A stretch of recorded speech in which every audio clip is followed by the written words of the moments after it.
Good evening, ladies and gentlemen. Look, as you can see, my co-host is Merv. He's running a little bit late.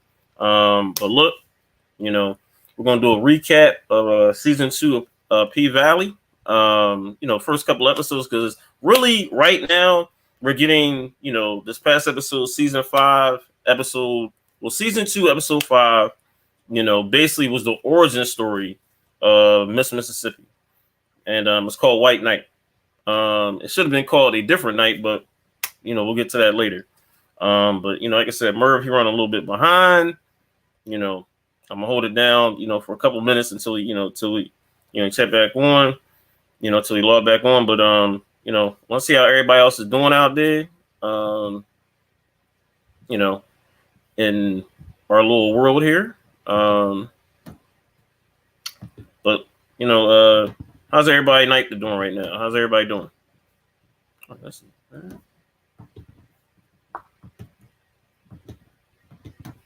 this is weird.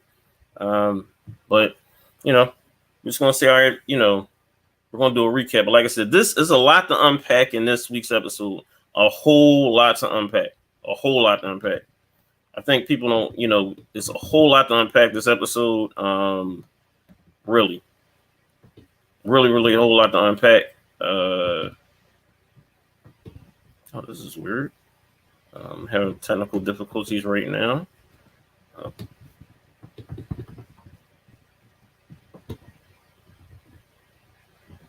This is having technical difficulties a little bit. But like I said, there's a whole lot to unpack this episode. Like I said, it's Miss Mississippi's origin story. We see a few cameo appearances by by Jocelyn. We see, if you don't recognize her, we also see a couple of famous strippers, Jessica Dime, Gigi McGuire, and Miami Tip. 2 in this episode as well. But like I said, it's a whole lot to unpack because you're not only getting the origin story of Mississippi, but you're getting some of what's happening right now in the present time with Mississippi, with Rome, with Lil Murder, with Woody. So we're gonna have to get to that, a little bit later in the show. But like I said, it's a lot to unpack in this episode. A whole lot to unpack. A very whole lot to unpack. I'm really having some technical difficulties right here, and really having a lot of technical difficulties right now. Sorry about that. What is going on here? This is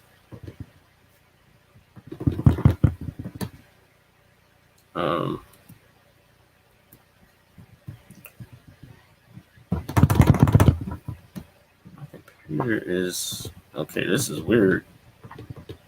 Sorry about that, but I'm having literally technical difficulties right now. Literally having some technical difficulties.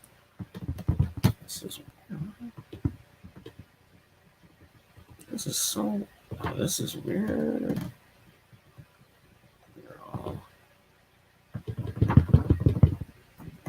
I'm going to. I'm having technical difficulties on my end with my computer. I don't know what's going on here.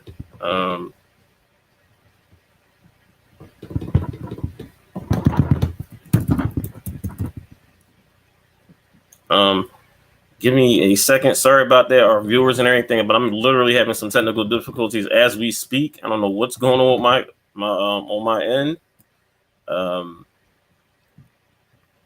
This is just so weird. I'm sorry about the technical difficulties here. Sorry about that. But I cannot. Oh, there we go. There we go. Sorry about that. Now I'm back.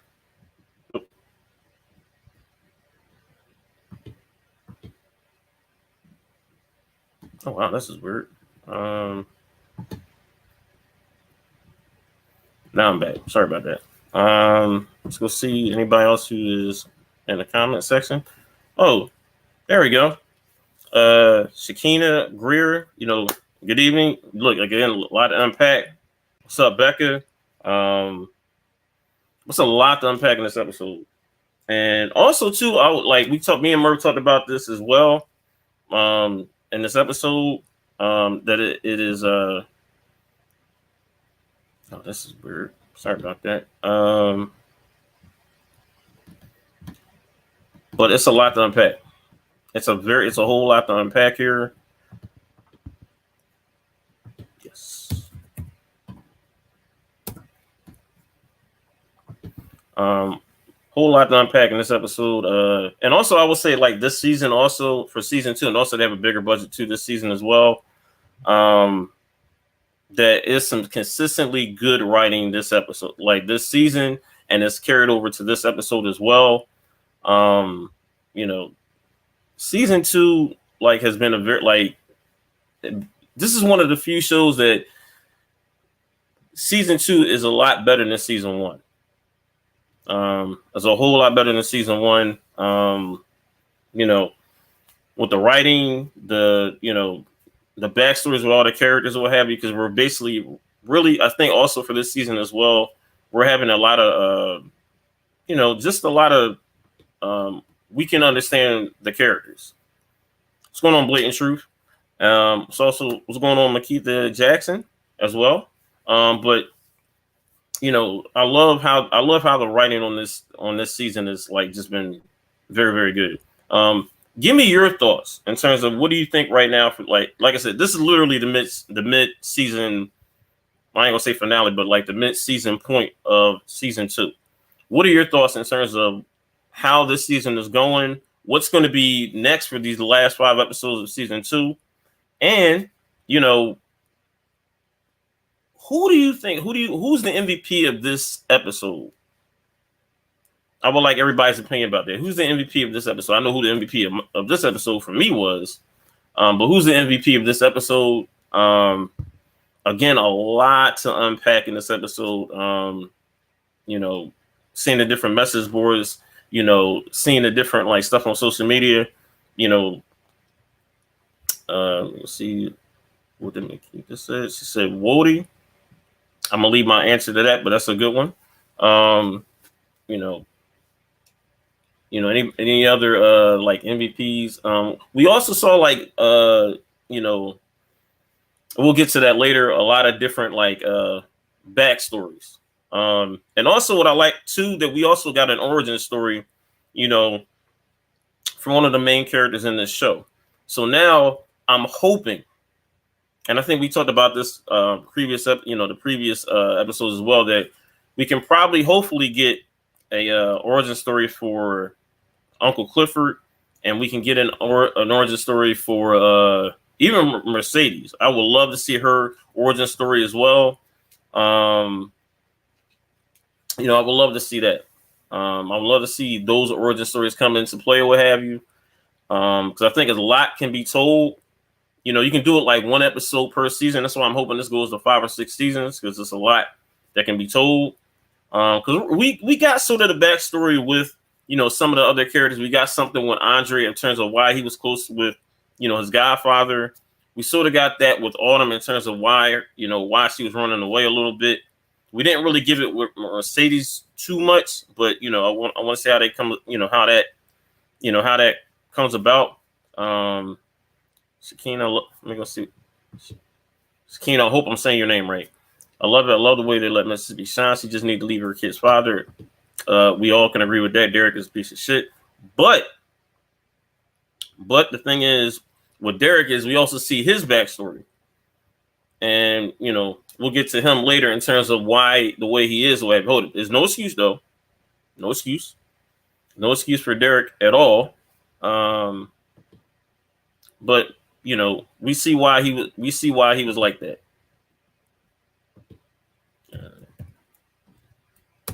We see why he's like that.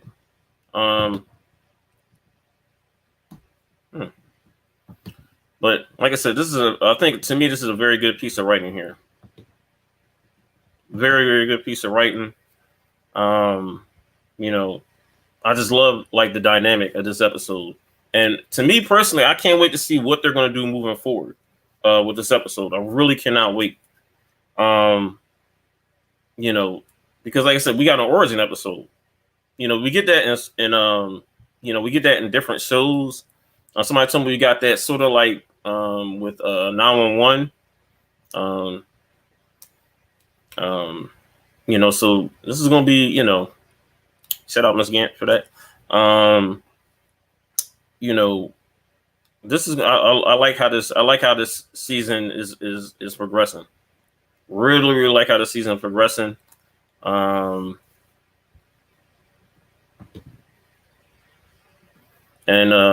Actually, we're going to bring a special guest on very soon. Right now, if she's ready, she give me a thumbs up if she's ready. What's up? One of the own. What's going on? Rebecca. Hey. How are you? How you doing tonight? Good.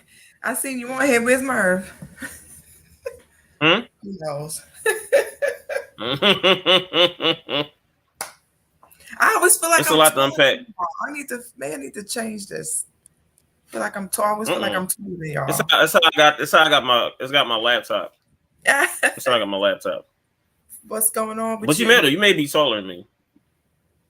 So like I said, just getting in a lot to unpack this episode with P Valley. Yes, there is. Like we a lot to unpack. And like I said, we don't get a lot of origin stories as far as like a whole episode once we got with this one. And I think, like I said, like we talked about this the last couple episodes, that the writing on here has been spectacular. Yes. Like they have really basically connected everything. They really haven't missed it this season. They have not missed it at all.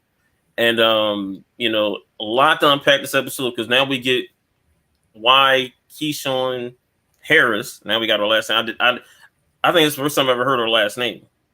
Why is the way she was, and the different situations she's been through. It'd be your own family. Which is your own family. Hold up. You're thinking all like, and we'll get to that. But look at your brother. Look at your brother. What do you say? It be your own family. Be your own family. He ain't lying. He ain't lying. Be your own family. My brother just whatever. That's funny. Yeah, and you got it. Like this is gonna be for me. I think this is a great piece of writing. I think that's the one thing I really loved about this episode, because we get in terms of why she is the way she is, but also the end of this episode. Well, we also get the reason why Derek is the way he is. We get no doubt. We get a lot of backstory on the two of them, because we really didn't know much. She popped out of nowhere, honestly. She popped out of nowhere, and just we kind of love her, but we really don't know too much about her. So we got the show started with, what's up, Rika? How you doing? The show started with us learning Autumn's backstory. So we got the backstory of where she comes from and how she ended up at the Pink. And we kind of, through conversation and through regular scenes, get the backstory of some of the other characters. But what we don't usually get is individual stories on where they come from, on the mindset. Because there's been commentary about this particular show and the writing, this season, the writing being everywhere, and just people not really knowing how to follow the story. Especially since they're mentioning the pandemic, and it just seems like we're getting multiple stories at the same time. But as a television radio production degree holder, and I'm into TV, I understand that when you're watching something, you're gonna get multiple storylines from each person, each of the major characters, right? We see Uncle Clifford all the time. We see Lil Murder all the time. We have enough experiences from Mercedes, right? We know a lot about Autumn, or so far as much as what we've seen. We don't really know too much about Gidget, right? We don't really know too much about Derek, except that he's abusive and hated by most. He's taken the place of from the son from Power. I'm losing my mind today.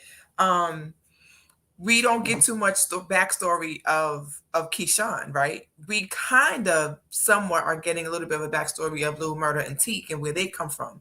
And here come Wody, right? So you have quite a bit of situations where you want to know the backstory of these characters, even if you hate them, right? Even with Derek, we want to know exactly what's going on with Derek because we want to know why he's so abusive, why he's so mean. Rika says the writing and character development are superb this season, and yes, it is. But the funny thing, Rika, is that a lot of people are saying they can't follow it. They're not getting it, right? They're too consumed with the love scenes that they can't follow the story about what's going on. And now that we kind of have the backstory of Derek and Keyshawn, it gives us a little more of where we're coming from. So I didn't really know too much about Keyshawn and her father and the stepmom and her sisters. I don't understand why they're not following it either. I think they're just, their mind is going by the love scenes. So there was so many complaints about the gay love scenes in the last two episodes, mainly the last episode, that people have decided, okay, well, this might be a little bit too much for me. Maybe I might not continue to watch it. But now, if you continue with the story, right, because there's always more to the story and there's always more than one side of the story. Now we're starting to figure out a little bit more of Keyshawn and why she, because some of us never really understood why she would not just leave this man. Why is she with this white dude, right? A lot of people always question how she end up with this guy. Where do they come from? Makita says it gives the insight of their background and why they are still together. Absolutely. Absolutely. And if you know anything about human behavior, you can understand why Keyshawn will not leave him. As crazy as that may sound, right? All I got from this episode was trauma bonding. They should have titled this episode Trauma Bonding because there's trauma bonding between Lil Murda and Teak. There's trauma bonding between Keyshawn and Derek for sure, right? There are definitely instances where the two of them should not be together, but their trauma brought them together, and now they have to stay together. So, Rika, you're hitting on a point that I had actually mentioned to someone earlier. The only thing I knew about Keyshawn is that she was concerned with protecting her pretty face. And it's because Derek was the first person to affirm her. So we start off with, I believe they're in high school, and we start off with Keyshawn and Derek in high school. And it was so funny that there's so many nuances to that opening scene to where they're on the football field. And when Keyshawn is getting bullied, right? You would think that in high school you get bullied by the guys, right? That just makes a lot of sense. But as a Black girl, you wouldn't expect to be bullied in that particular way. But she was. Welcome back, Tisan. But she was. She was being bullied by. I'm talking about the scene in the football scene, where she was being bullied by the black guys. And what was so shocking about that is that nobody stood up for her. Not one person.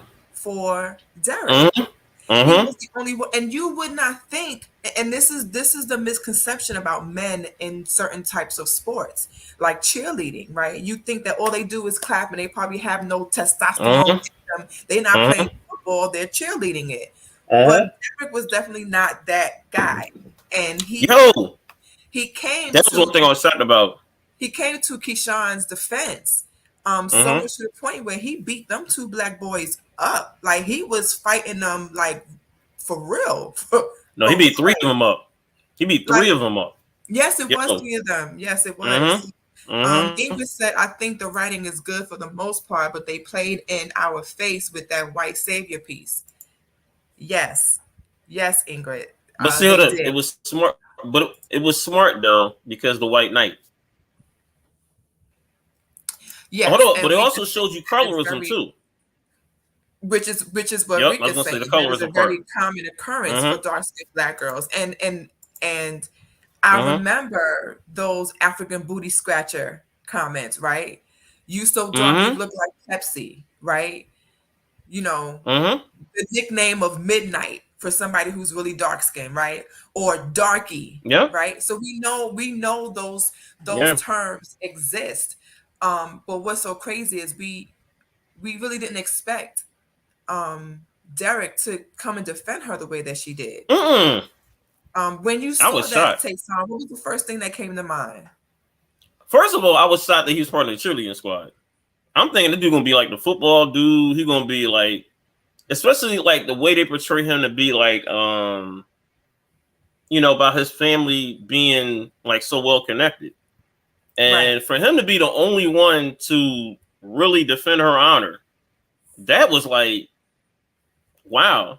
But And he really, was he if you, was he was adamant about it too. Like it wasn't like he was like, mm-hmm, "Hey y'all, just stop, just stop messing no, with he her." was in their Derek face. was Yep. very stern with them, like, "Stop messing with her." And when they did not stop, Mm-hmm. he proceeded to beat them up. But then we kind of get um a first clue as to why he's so aggressive and why he's so angry, right? Mm-hmm. We Mm-hmm. always knew him to be Keyshawn's abusive husband, white abusive husband, right? Keyshawn's Mm-hmm. white abusive husband. But Mm-hmm. if you know anything, like I was saying about human behavior, you know that those abusers go Mm-hmm. I was gonna through say that. Yeah. something Mm-hmm. on like the bully always. It seems the bully is always bullied, right? The bully has a Mm-hmm. backstory too. Yep. Whether we want to sympathize with him because of his skin color or not, the bully Oh, always agreed. has a backstory. Yep. Makita says what got me was that Derek saying his father thought he was gay because he was on the cheer team and was being Yep. beat at home by his dad. Rika said this Mm. episode brought light to why some Black people go to the Caucasian persuasion for love. Persuasion for love. So Hold up, but you. there's so many things in this episode. You know, everybody That's what I said. was so concerned about the sex part in the other Mm. episodes. This Mm-mm. episode switched it up completely. It You switched know, it you up. know what? Also, too, I think.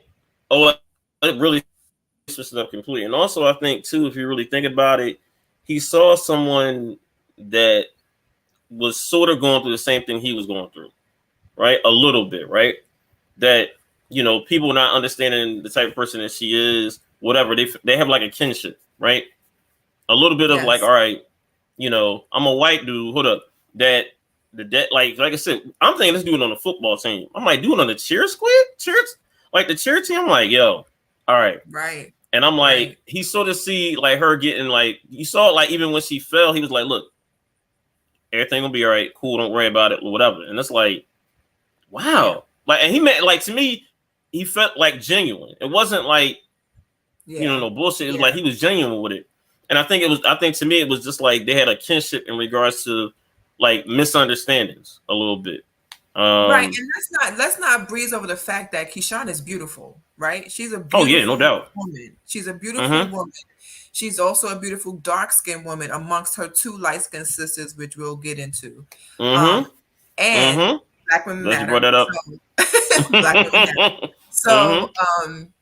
him seeing that, and this is going to come across the wrong way, but it is a real statement. Mm-hmm. There are a lot of white men that are mesmerized by beautiful Black women. Oh, easily. Mm-hmm. I agree. Right? Mm-hmm.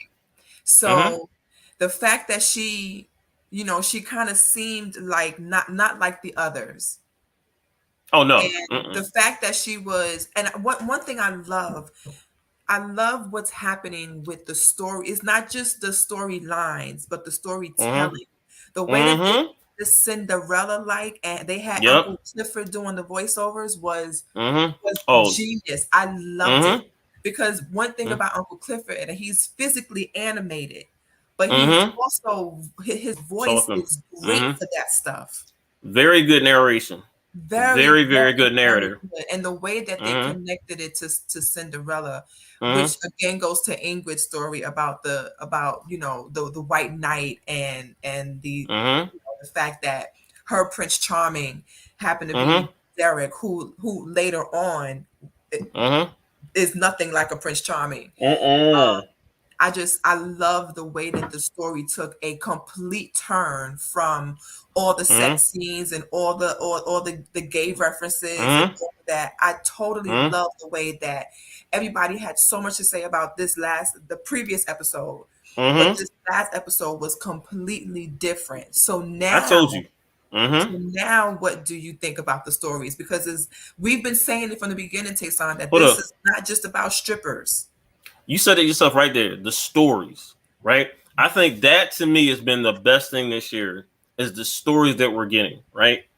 I think we're getting better stories this season more than last season. We're getting better stories, and it's showing because now we can connect more with the characters because of their backstories, right?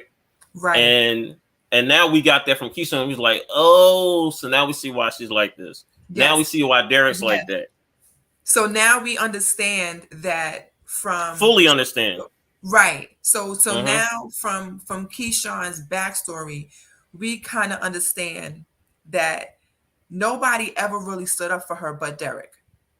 Right? No. She's come across a lot of men that have done her completely wrong. For the current Derek, back in the days, it was only Derek who really had her back. Not even her father. Not even her father had her back. So Derek was the only one that was there for her. So trauma bonding. Because we'll get to Derek, but while she's over here dealing with colorism from her sisters and her being the side baby from her dad, well, not really the side baby, but her dad cheating and now having to be in the stepmom's house with the two sisters, right? Let's hold up. We also get a little bit how the dad is too. And it wasn't not one word said about it. It was just a look, an uncomfortable look, right? So I think we'll kind of get more into that if they go further into Keyshawn's story. So we kind of understand why she is quiet when it comes to defending herself, right? She doesn't defend herself. This episode, prior to this episode, a lot of us felt like Keyshawn, why doesn't she speak up for herself? Why doesn't she fight for herself? Why does she allow this type of abuse and this type of behavior from men? Which is the reason why when Diamond wanted to show her some real, true, genuine love, she didn't know what that felt like. She didn't know what that looked like. She's so used to men treating her like crap. Go ahead. That when she ran into a genuine, real love, somebody that was really digging her and didn't know nothing about her past, couldn't connect to it. Nope. But by that time, she's already connected to this abuser that she can't go nowhere anyway. She ain't ready to be saved yet. That's what Uncle Clifford says. She's not ready to be saved yet. Ready to be seen yet. And I think that now that she's what's so interesting to me is Keyshawn. A lot of Keyshawn's scenes, she's the only woman. She's surrounded by men. Some of them gay, some of them straight, but she's surrounded by men. She's usually not outside of the pink. She's usually not surrounded by other women besides Gidget, another white girl, another white person, right? Who always had her back. Who always and Gidget was not a timid white chick. You can tell. Nope. She had that same fire that's from high school. So you could tell that Gidget again was another symbolic relationship to Keyshawn. You know what? I'm glad you brought that up. If you really think about it, right? Anytime it seemed like another chick defends her, it seemed like she kind of, even when we saw her, like she sent Gidget on her way, it was like, I don't think she's also used to other women defending her. No, because if you think about it, at the pink, she's used to the women being jealous of her, especially Mercedes. Yep. Gidget was the only person who was like, you my road dog. You this, you that. Right. Everybody else, And even when Gidget stood up for her, like last episode, she was like, all right, you got to go. And I was like. So sticking to Mercedes for a minute, we'll get into Derek and we'll end up with Wody in a minute. But sticking with Keyshawn, what are some of the things that watching this episode made it a little bit clearer to you about Keyshawn's existence and how she is in regards to the story. Keyshawn, What I think, revelation like, did you get about Keyshawn from watching? I get why she, like, you kind of get, like, in terms of, just like you said, why she's quiet. You get why she, you know what, you get why she wants the finer things in life, right? Because she didn't know how beautiful she was. She didn't know, people really didn't, like, her own, was supposed to be her quote unquote support system. Let's not, not Derek, whatever. Before Derek, no one showed her any type of love. Nobody showed her any type of support. So she had to see support in terms of, like, material things, right? She had to see, and that's all she was about, material things about the hood. And also, too, we also see why, too, Mississippi is about that money. Like, she is a very, very smart, like, you can just, like I said, looks aside, she's a very, very beautiful woman. But boy, Yes. she's about that money. And, like, and you feel sorry because you still see a child living in a woman's body. You see a timid child still living in a woman's body, and she's still trying to figure it out. And she didn't get a chance to really grow up because what? She had a baby, 19? 18, 19, whatever? Or no, earlier than that. Yeah, well, it seems early. It's kind of, I want to say right after high school or right around that time. Because didn't they have sex after the prom? Yeah, because he's a year ahead of her. I remember that. He's a year ahead of her. Okay. So it's about, like, well, not a prom, it was some type of some type of dance, whatever it was. It looked like some type of dance that they ended up having sex at the prom, right? And you just see, like, to me, it just make you feel so sorry for her. Like, more and more. Because the understanding of Keyshawn was that she's stupid. Mm-hmm. Right? She's a stupid girl. Like, come on, girl. Like, you don't stick up for yourself. You with, out of all the dudes you could have been with, you with this dude. You with her? Yep. And he's abusing you and you still won't leave. And she's scared to do things. She rushes home. She's very controlled, just like an abuser would like you to be. So we never understood why. And now we kind of understand why, right? So in the situation with her sisters, you can kind of see that she was thrown into that household with the stepmom and the two sisters, right? But she knew how to manipulate that, though. When it came to the sisters, as we saw, she knew how to manipulate. Yeah, she finessed it eventually, but in the beginning, you can tell she was uncomfortable and did not want to be there. Nope. And what she was tired of, because what can happen sometimes when you have blended families is one child always feels like they got more of a parent than the others. The other one, so from what it seems like, Keyshawn doesn't have the same relationship with her dad that the two sisters have, right? You can tell by the way that one sister looked uncomfortable that it's probably more than she was like, right? Keyshawn probably Keyshawn alluded to that though a little bit. She kind of alluded that to a little bit. Yep. Yeah, she mentioned it.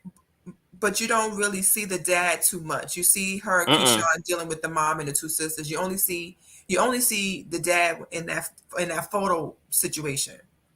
Dad, hold up, dad out of town. He'll come back. He'll be out of town. Like, yep. You already know what the situation is going to be. Yep. So, so Rika's saying that Keyshawn was Derek's first. Yep. I do too, Facebook user. I do too. I think there's something going on. So you have Keyshawn dealing with not being accepted, being talked about, right? Also, she also has to deal with the disdain that the stepmom has for her. Yeah, yo. Because Keyshawn is a remembrance of how she ended up with her father. Right? Yo, she put it out there. Woo. And there's one thing that the next woman can't ever front is how you get a man is how you lose him, right? So they always, for us women, we always say let her deal with it now, right? So now this woman stepped in to deal with Keyshawn's dad, and she probably had one type of understanding. But then as the years went by and she had children, now you can see that she's not as happy and prissy and smiling like it looked in the beginning in that kitchen scene. In that kitchen scene when she was doing her sister's hair, it looked like the stepmom was the stepmom of the year. Right? And you can kind of tell Keyshawn was like, no. No. But now further into the scene, you can kind of see the stepmother knows what's going on, is quiet about it, and just like what Rika said, gives Keyshawn some advice about not being somebody's Barbie doll. Right? I agree with that. Not being somebody's Barbie doll and just being there. She's although she don't really feel Keyshawn, she noticed in that situation with Derek, she was kind of schooling her like, don't be where I am, baby girl. Nope. Right? Don't be where I am because you'll easily be replaced. Hold up. And that's the wild part about it is like she came to that point. And also too, which was wild too, if you notice, Keyshawn got back, came back from, with Derek, whatever, right? She was the first person in the house. Yeah. Before and we the other continue, two, I'm gonna bring Merv on real quick. And now coming to the stage. Here we go. What's up, Merv? You all right, Merv? Yeah, He's shiny. There we go. Had to throw that bitch out. Yeah, so we were talking about. I hear y'all talking about when the stepmom said, "Be careful about being a Barbie doll." Yeah. I knew him. So I might be repeating shit, but this area y'all at. How many of y'all got the to me when I heard that one, her dad does the same shit. Because the dad got fucking money. Hell, I'm always eating shit. Well, who's the Facebook user? Facebook user, we gotta know who you are because all it comes up as Facebook user. That's what TT Ty. Oh, all right. That's what TT. That's all it is. Yeah. Hey, this is live TV, y'all. This is what happens. That motherfucker would complain if I was eating something else. Oh boy. Oh Lord. We took a turn. Yeah, this is the all right. Riding after dark. Yo. Soon. No, but I got the sense that she was talking about her dad. Because he got no Tiffany, but I can't. Log in and ill. What the hell is Tiffany? I don't know no goddamn Tiffany. Oh, Rika said she was waiting on you too. I thought it was somebody else. Finish what you were saying, Merv. Yeah, go ahead, Merv. Tiffany is an inside joke. We thought you was somebody else. So ignore that shit.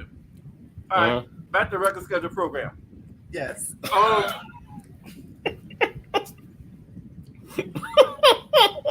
From Maximus. Oh. I know what that is. Wow. Here we go. So I was thinking that she's talking about her husband, which is Keyshawn's dad, because the nigga got money and he left. Oh yeah. He left one when he got served on the airplane. For this one, and he's always on a business trip. That's why they do it. That's what I was saying earlier. Yep. When is James coming back? So yeah. So she's feeling like the dad's Barbie doll, and she's trying to teach Keyshawn not to get into that same situation. Right. Well, she was definitely Rika says she believes the stepmother knows and won't say anything because she's not trying to trade that lifestyle. Oh yeah. Yeah, I believe that this, but I do feel like there's more to the story. I got another thing. I do too. I got another thing too. That same night, right? Yes, she is. Well, Uncle Clifford was narrating, and he said, "A lot more comes with being pretty." Absolutely. Yeah. Then the same dad looks at her, kisses her on the forehead, and stares at her. Either he's molesting her or he's fucking her or something. He's doing something to her. Yeah. Oh yeah, no doubt. That's what you talking about. That's what I got from it. Right, Yeah. because one thing you know about camera edits is the camera pan leans into him holding her on the side, Mm-hmm. right? And you can tell that she's kind of like she don't want him to touch her, Yep. like Nope. ill. You know what I'm saying? But he wants the photo op. Yep. And Keyshawn to do it. Yep. Right. And Becky, And Keyshawn alluded to that. He don't do that to the other stepdaughter. Or Keyshawn. She's not even in the fucking picture. She's really being treated like Cinderella. Yeah. Which we mentioned earlier with Uncle Clifford doing the narrating and how they made the story seem like a Cinderella story was perfect because it gives us a lot more into why Keyshawn is the way that she is currently. Because we were saying that everybody has a backstory, even Derek, and we'll talk about Derek in a minute, his backstory. We don't understand why Keyshawn never stood up for herself, why she was always so quiet, why she won't fight back. And we realized that there really wasn't nobody to take up for her but Derek. So she kind of feels she feels connected to him through trauma bonding. Yep. That's and most women that are abused, they find it really difficult to leave their abuser because the abuser makes them feel like I'm all you got. Yeah. You know what I'm saying? And in Keyshawn's case, that is kind of true. Her daddy's not there for her. Her sisters don't give a damn about her. She really don't have any friend besides Gidget, and Gidget is not there with her. So she has those kids. So she kind of is stuck with the one person that stood up for her back in the day, but it's currently her abuser. Abused women stay. I'm gonna stick beside them, right? They stay there. And it's really hard for them to leave because they don't know anything outside of that lifestyle.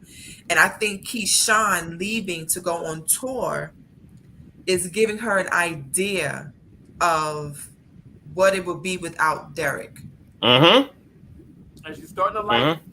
And she's starting to like it. Although that is a whole other situation that we'll talk about as well.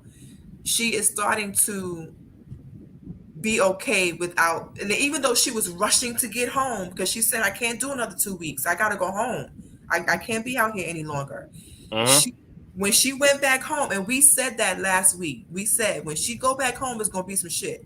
We said that. Sure was. All of us said when she get back home to Derek, it's gonna be some shit. Now we didn't know that it was gonna be this kind of shit because she got back to the house, and not only was the kids acting funny towards her, they were acting funny and they were crying. And now that she is the breadwinner, Rika, the roles have been breadwinner the whole time. Yeah, that's something I didn't even realize. Because now let's get into a little bit of Derek backstory, right? He was a cheerleader. He saw her and he defended her and his family. Before you go deep into it, before we deep dive in that, anybody feel any different about Derek after watching this episode? Even if it's just an ounce or just a little bit, do anybody feel somewhat different about Derek? I still don't like him, but now I still don't like him, but I have more of a reason why. All right. People that's looking. Oh, Angel said hell no. Right. A little. It says Marquita says hell no. Especially what we saw towards the end. Rika said no. No, I never liked him. especially when he did the two, like what he did with let me get this straight, with Jaden, right? That's the kid's name. Yes. Yeah, his son. Yeah, like, come on. And I think for me, I think also, I think. Wait. I want to finish. Like that's why I said before we got in the deep dive. All right. Go ahead. Go ahead. What was your point? What did you say? Shekinah, I want to say that's how it's pronounced. I'm sorry if it's wrong. She says no. Okay. Nobody likes him. Only one that said was Tina a little bit, but she still don't like him. Yeah. Rika said because he called Keyshawn a backwoods bitch when she was pregnant. They were like, Yeah. That's the thing that threw me off right there, Heavy, right? Everything that Diamond told her, right?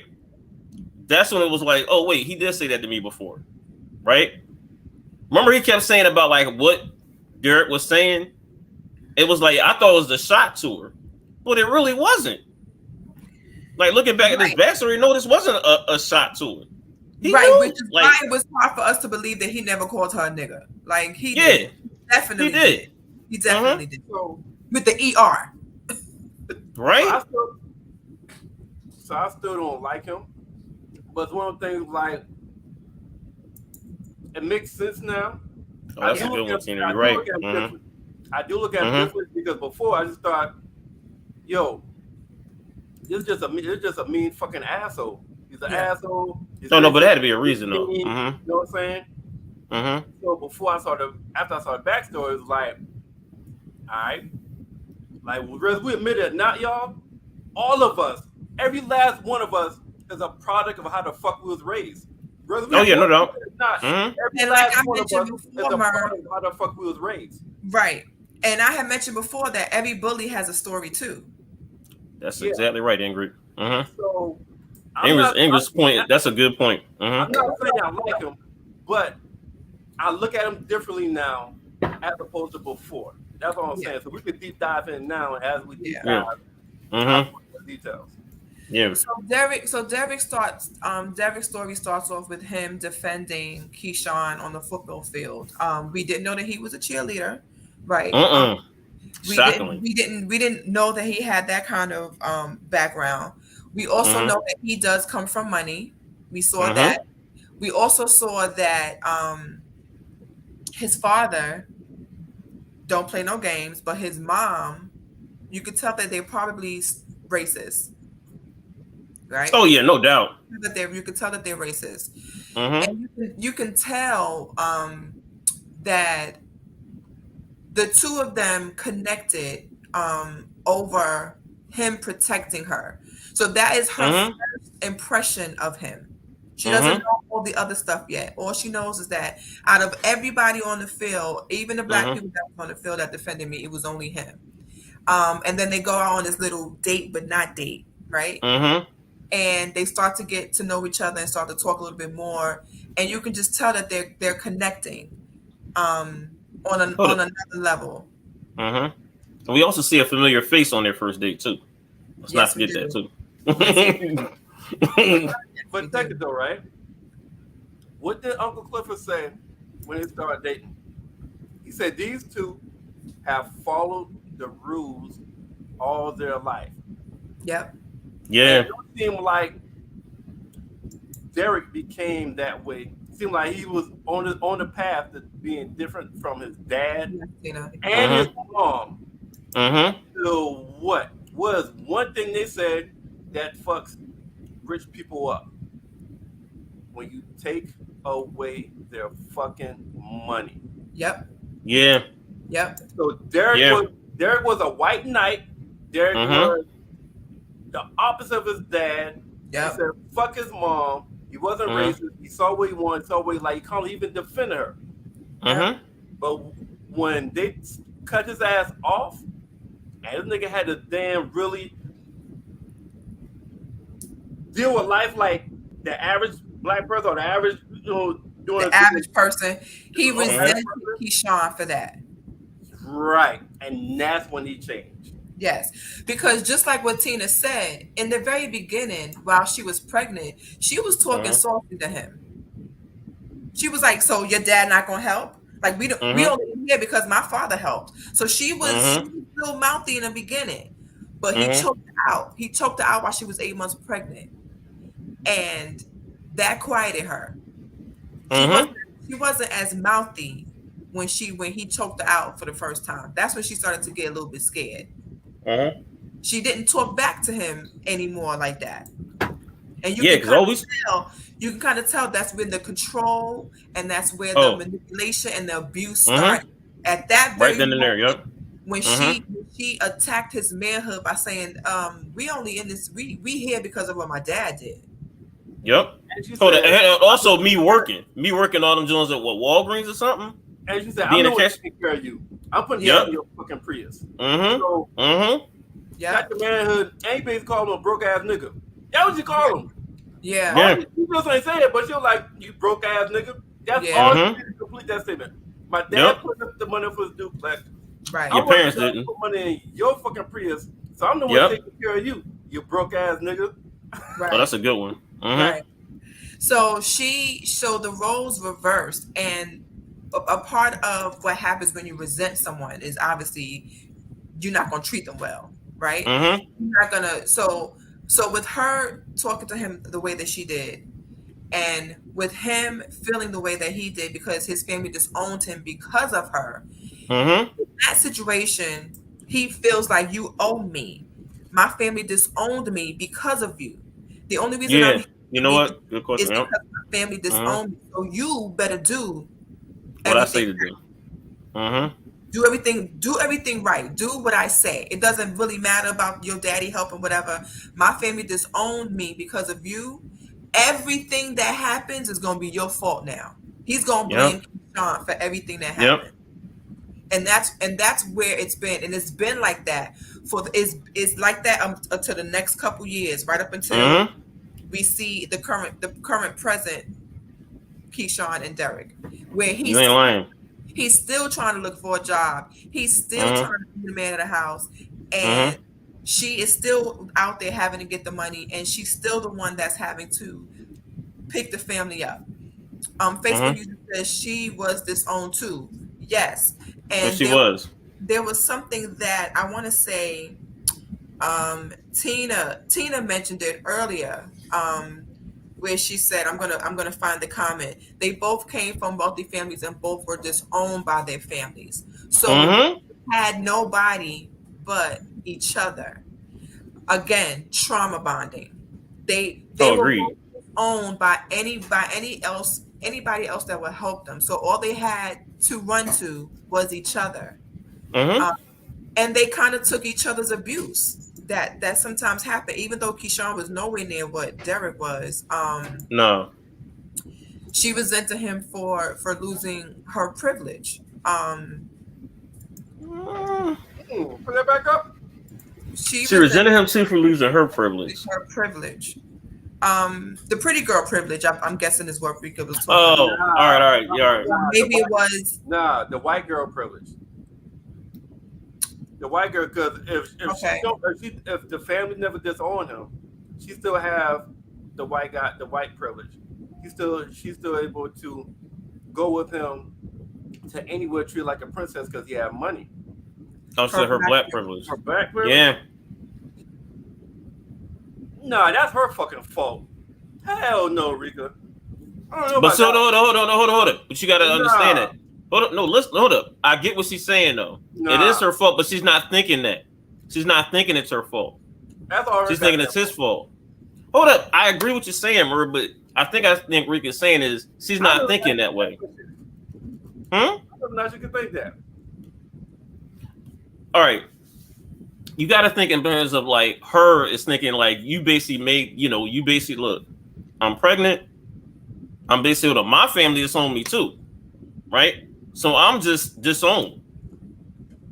And now all of a sudden my family don't want me. My family thinks I'm like, she's a cast off.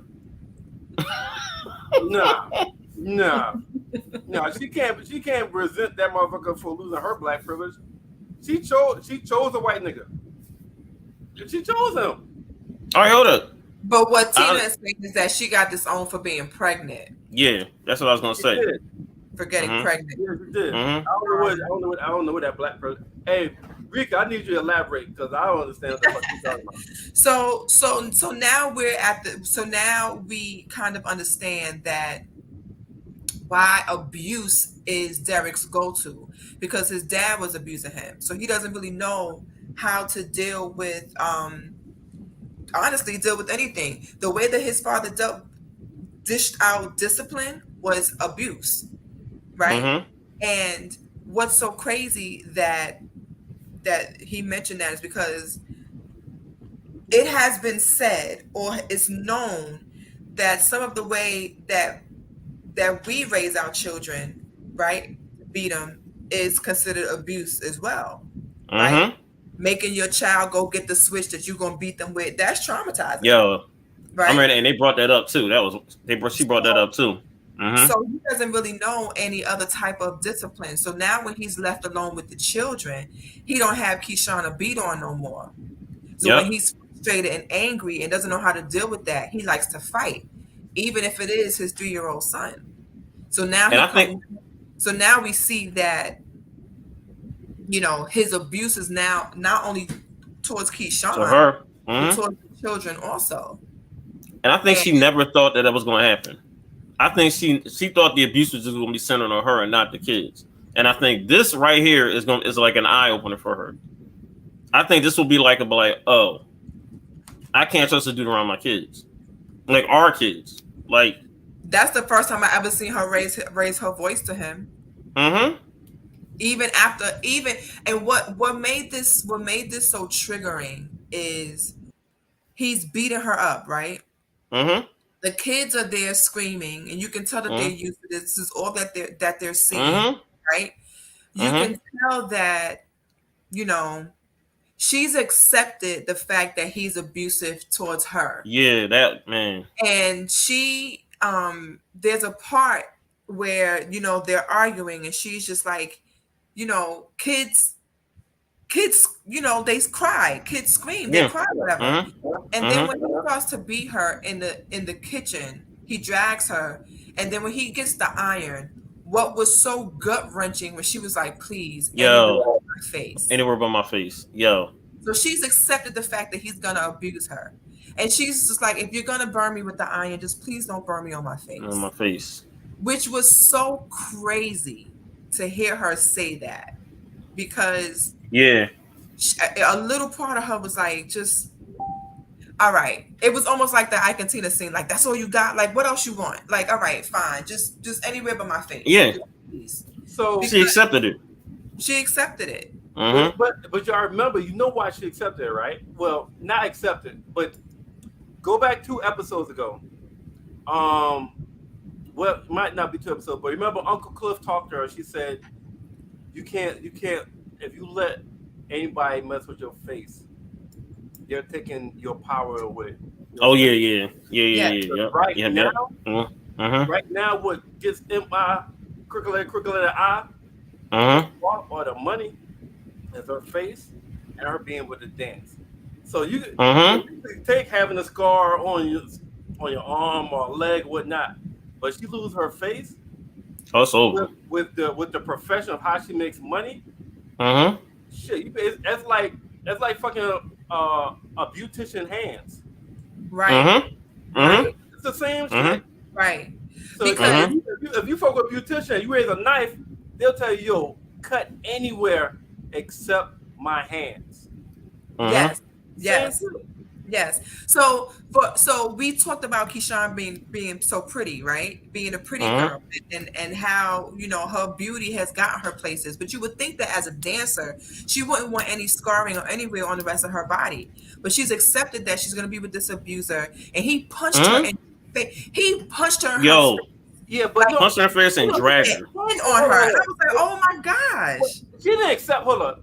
She didn't accept it, right? She didn't accept it. But it's kind of like, yo, I gotta choose the lesser of the 2 fucking evils. Like, if this nigga gonna do it, like, damn, this motherfucker about to do this shit. Yo, just, nigga, if you gonna fuck me up, just don't, not my face. So she didn't accept it. At that point, she went negotiation mode. Yeah. Which is wild. Negotiation, like, all right, you know what? That was wild. Like, just not here. Which is what happens when you're with an abuser. You start to just say, if you black and blue me, I can just wear some makeup to cover it up, right? What's we seen? What's we seen? She told Derek that when he was getting marked up, she was thinking it was from practice. And those of us that were watching with our third eye, we knew that Derek was not getting beat up on the field with the cheerleaders. His father was even at that age. Those his face from Derek was not from cheerleading; those was from his dad.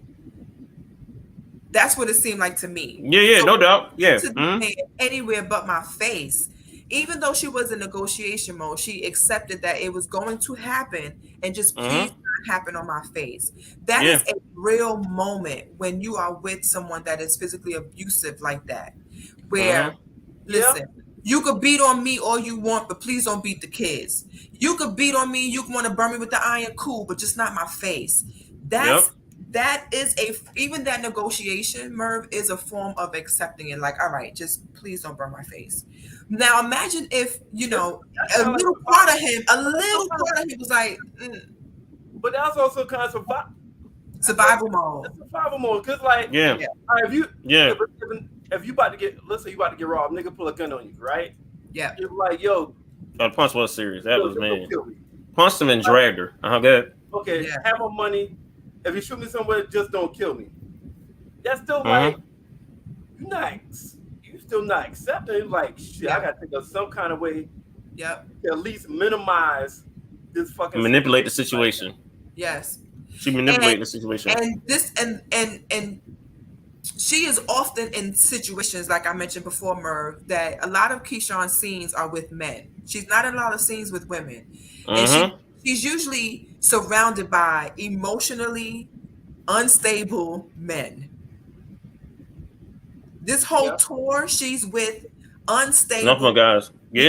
Unstable men. And that situation that was happening on tour, we also spoke about that a few episodes ago, that Rome is sneaky. And Rome. Rome liked her. It was a lot.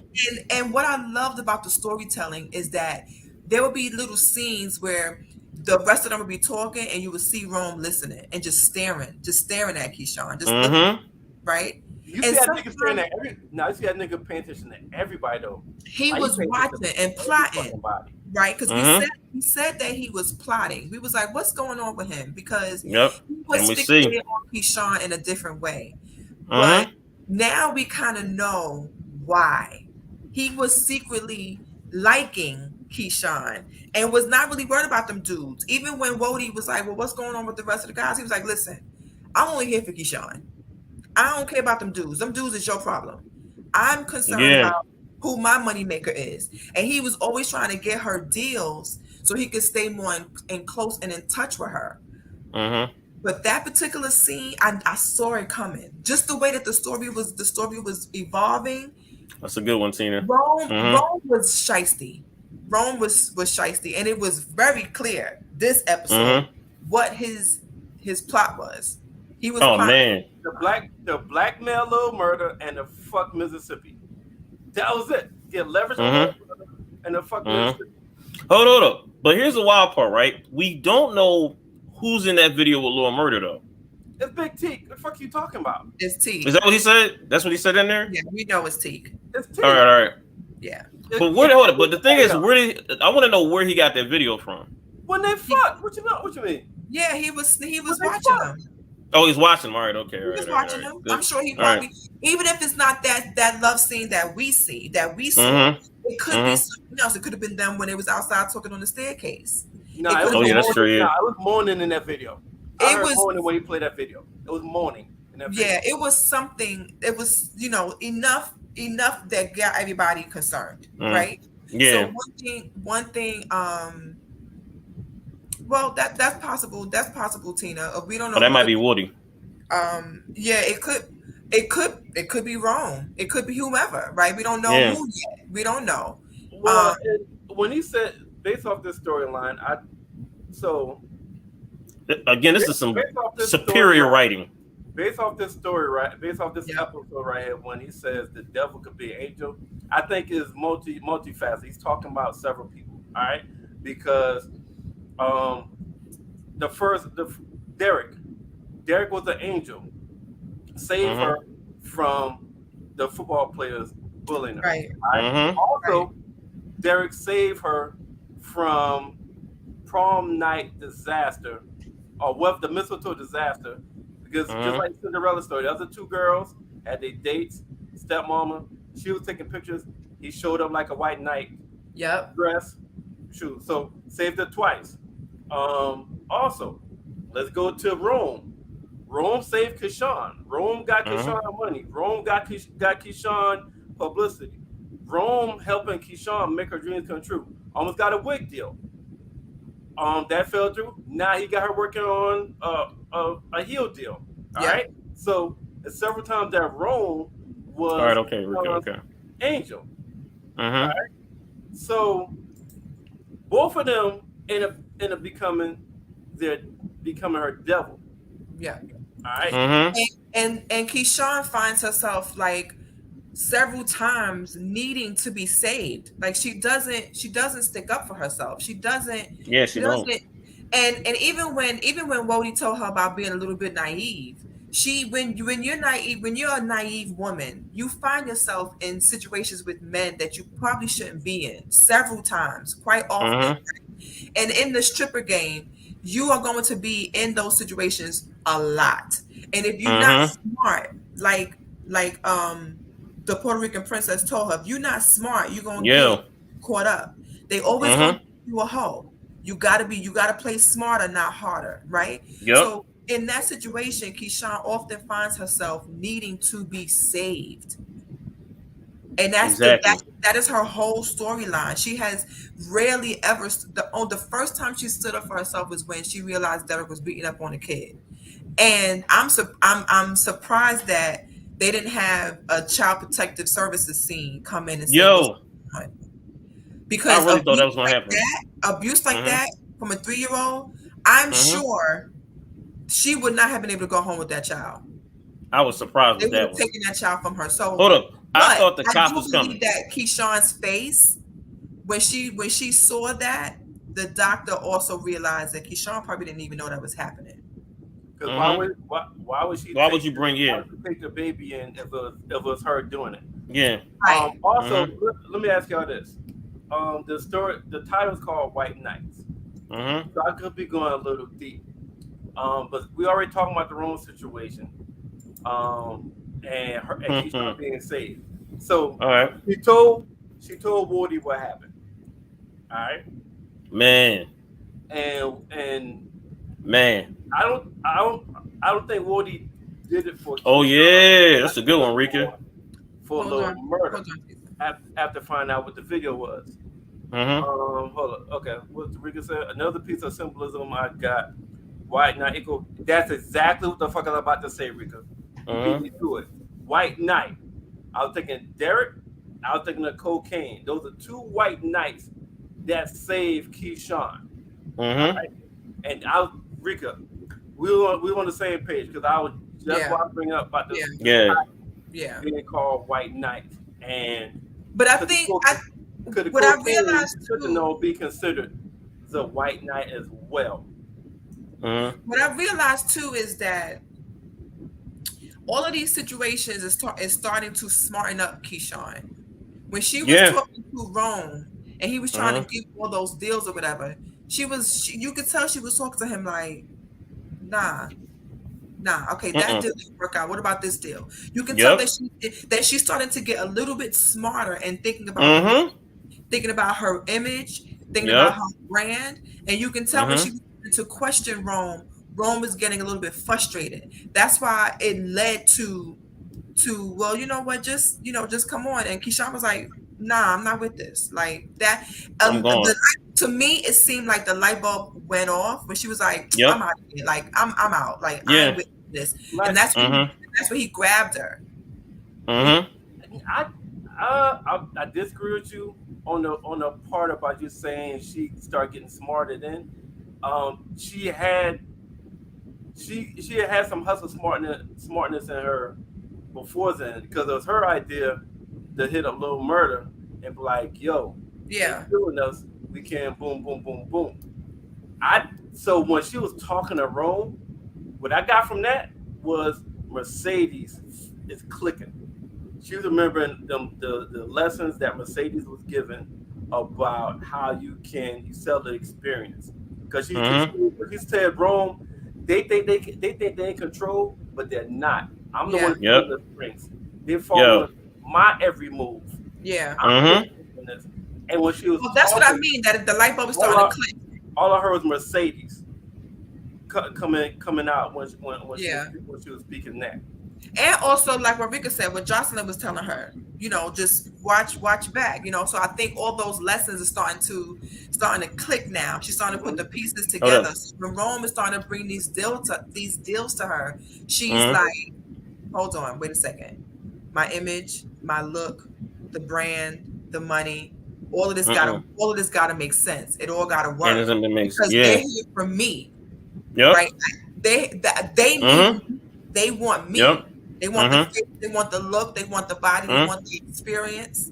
They want it from me. So I'm the one that's really in control here. And I think her being separated from Derek is starting to make her realize that. Oh yeah. Becoming real independent with that. She's becoming a little bit more independent. Absolutely.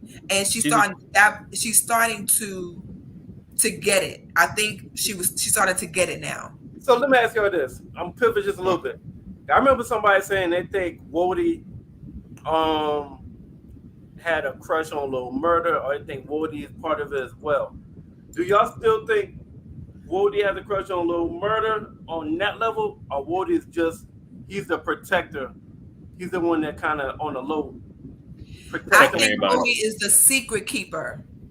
After this episode, that's what I think now. Yeah, but I still think now he's more than secret could be. Like, to me, starting to look like a protector because that too. Yeah.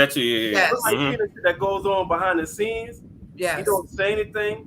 He don't do anything until necessary. He moves under the radar. Like you need them people in your clique. Teak was getting out, and Wody was picking him up. Wody picking him out, helping with security. He's strategic. Yes, he is. Yes, he is. He don't make no move unless it's calculated and necessary. He's not an emotional type of person. Nope. He's watching the scene. He's scoping everything out. He's what up? What he's done, and he does it. And you know what I like about him?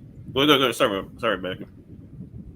What I was saying is that he's the secret keeper, right? He's the one that knows everybody. He knows what makes everybody tick. He's been watching everybody's moves, and he's like, okay, I got to do this, I got to do that. He's moving all the puzzle pieces together to make sure that everybody is good. And then here comes Rome as fucking up the thing. So now he got to handle business. Now I think that everybody is going to have to keep everybody else's secret now. Oh yeah, no doubt. Everybody has a secret that they need buried, that they need to keep quiet on. That little exchange, the facial exchanges between Wody and Mississippi. Rome. Mississippi. And it's funny because you could kind of see that they were connect. They were having a connection with their eyes, like. All right, we gotta. Are these niggas fucking? Yeah, they fucking. Yeah, they are. Yeah, they are. All right. And what he tried to test him, like, yo, you need to give him a bitch or something. And Lil Murda look at him, nigga, what? He don't need no. He got me. Let me go calm this man down. I'll be back. Maybe not. Yep. Yeah, hold on. Yeah, let me. I got this. Don't worry about that. I got this. You know how it is, like when, for us when we get upset or whatever, and our man gotta come be like, shorty, come here. Let me calm you down. Like, relax. Yeah, calm you down. Relax. Hold it. And you know what? I'm gonna go back to what you said about Wody or what have you. Like, you gotta remember, each time we kept hearing like Rome really putting this nigga down, like just about every other episode, like really going at Wody's neck, and Wody just took that like, yeah, whatever. But boy, did he get him back. Yes, he did. And calculated. One thing that again, calculations, right? Very, very very strategic. One thing that even Tina mentioned to us is that it was smooth, right? And one thing that Wody made sure was that he came in as normal. He didn't make a scene, right? He didn't make a scene because he could have kicked in like, yo, where the fuck Rome at? He shows her what the fuck you did, nigga. He could have went all the way in, right? But he didn't. He was like, nah, I'm gonna do this a different way. I'm gonna do it quiet. I'm gonna slide in there and slide right back out. He picked the right setting. Yeah, he picked the right setting. And Rome was so he was missing it, right? He was so involved in that lifestyle that he wasn't paying attention. Didn't see it coming. He was not paying attention. He did not.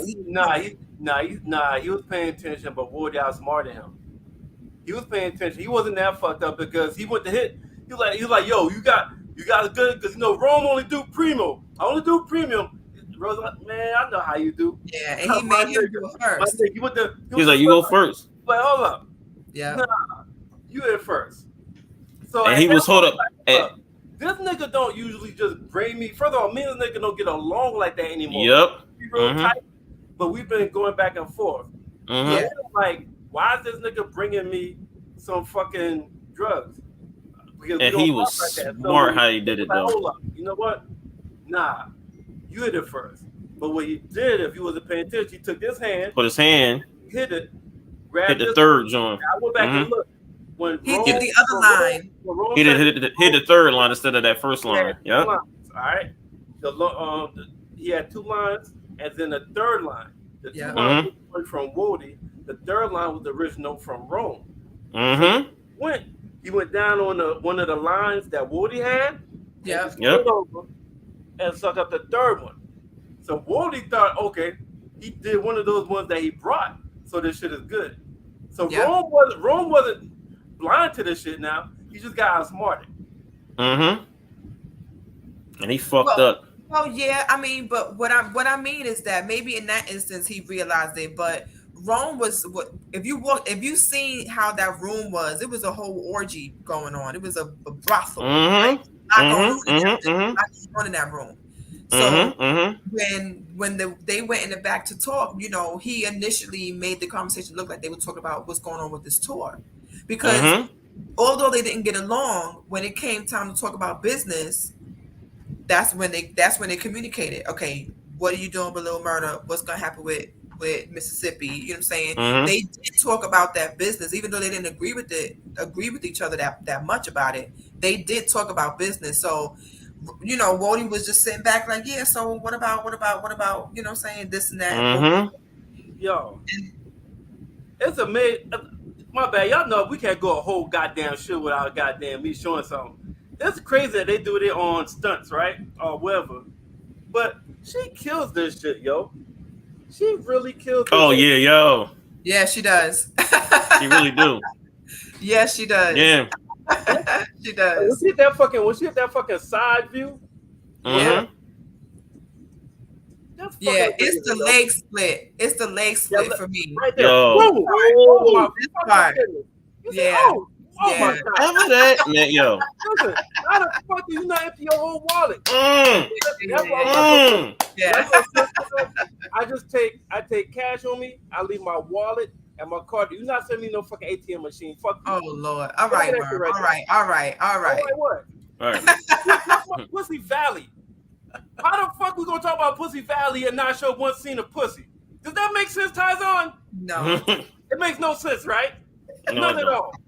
Listen, I don't care what nobody say. I say it every week. That is not easy to do. Y'all can go ahead No, not at all. Y'all want to do it with those stripper poles that y'all buy from Amazon, but y'all are not doing that. Y'all are not doing that.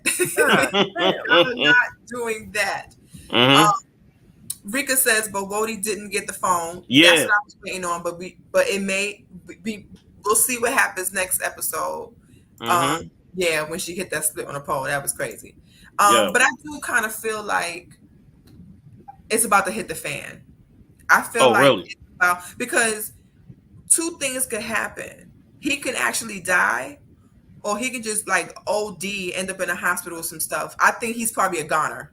No, he got to fend on the coke light lace. He's done. Yeah, he's done. So then, what do you think now that he's gone? There's a lot. There's a lot of things to happen next, right? Keyshawn is probably going to be like, "Oh my God, what I gotta do?" He say, "Right, what do I gotta do? What's gonna happen with the tour?" She's back home now, and she did not tell Derek what happened. But you know what? That's a good thing. Everybody's back home now. Everybody's back in Tuscaloosa right now. Like, everybody's home. Lil Murda's back there.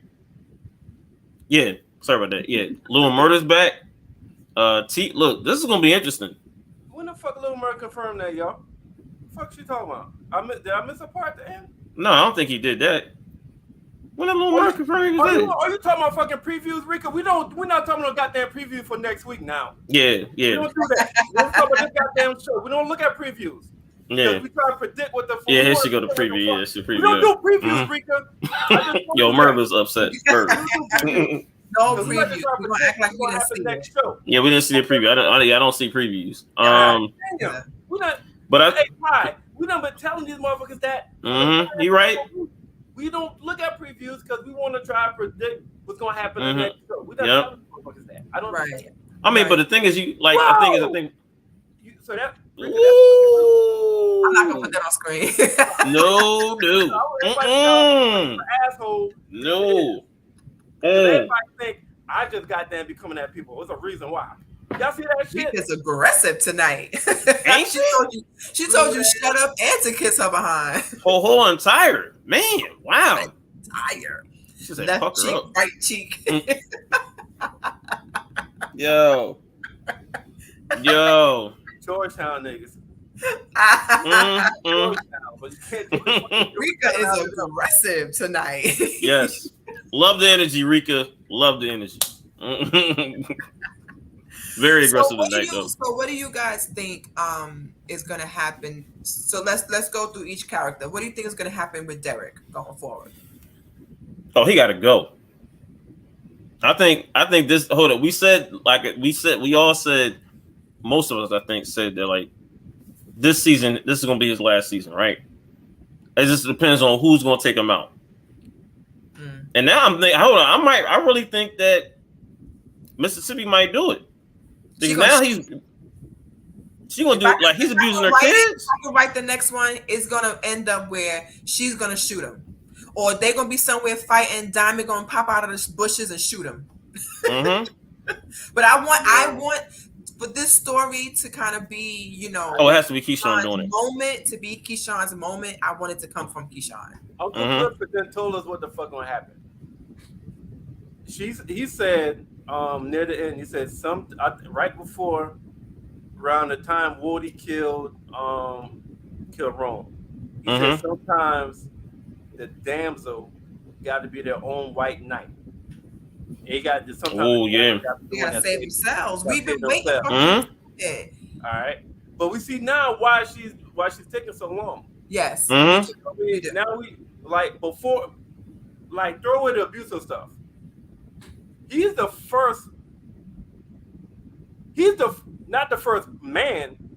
He is the first motherfucking person to ever defend her. Yeah. Her dad didn't defend her. Her dad let the stepmom say what the fuck ever she want. Like the stepmom threw fucking food at her. The stepmom said, "Damn." This also was like, "You ain't shit though." Yo. I told her about herself. Yep. I mean, she did. This is her mom. She talking about that.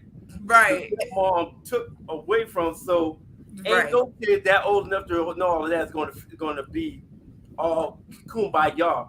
Right, you're not gonna talk about my mom in my presence like that. You bugging. So the stepdad didn't offend her. It seemed like the way they sound, the mom didn't offend her. He's not getting that job, Rika. He's not getting it. No, he ain't getting that. Derek, you ain't getting that. The stepsisters didn't defend her, so nobody defended her in her life until Derek. So that's where it's almost like, he getting killed. And did she lose her virginity to him? No. She didn't. He lost his virginity to her.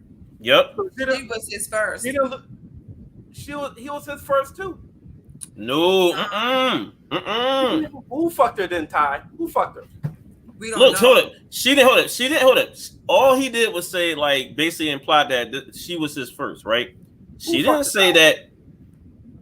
I mean, hold up. We don't know her backstory prior to her moving there.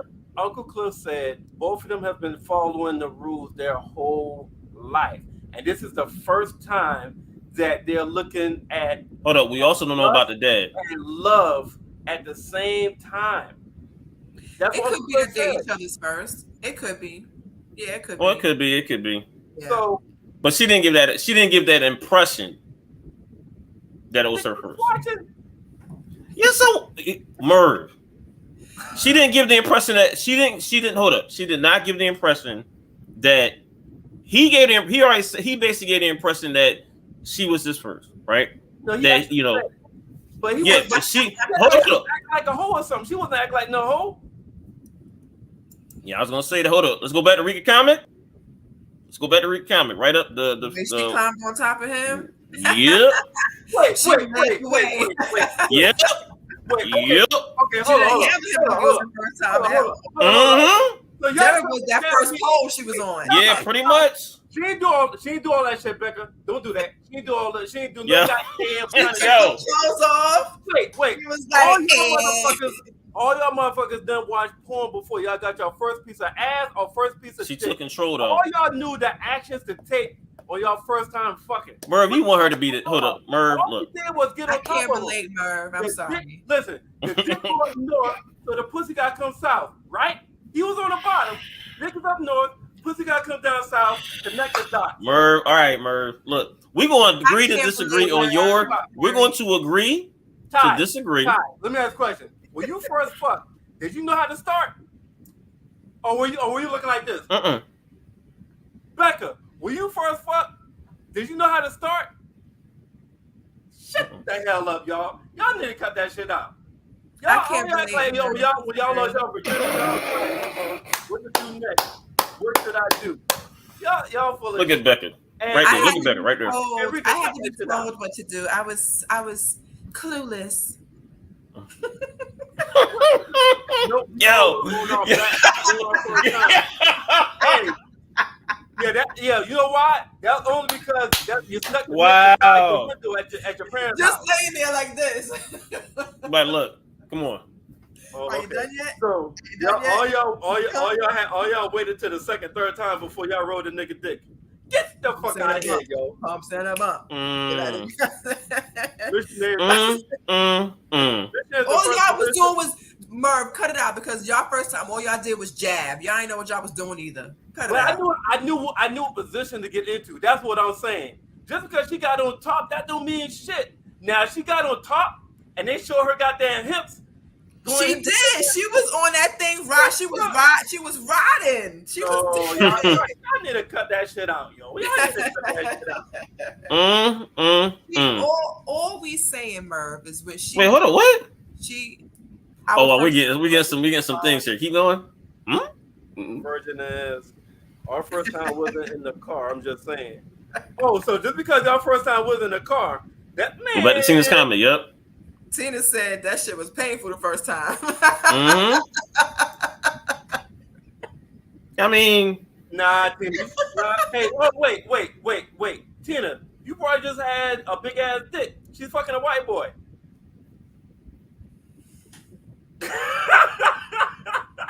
Merv. Merv,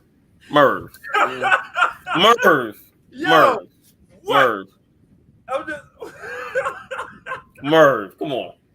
This is called Pussy Valley, yo. Why y'all need to Merv? We talking about fucking. We're talking about Merv. You know, is it safe? Right. Yeah, it's safe now. You can come back, Becca. You can come back. Okay, thanks. You can come back. Hey, Rika said in the car. Hey, Rika, all right, Mississippi and my crooked letter. Crooked letter.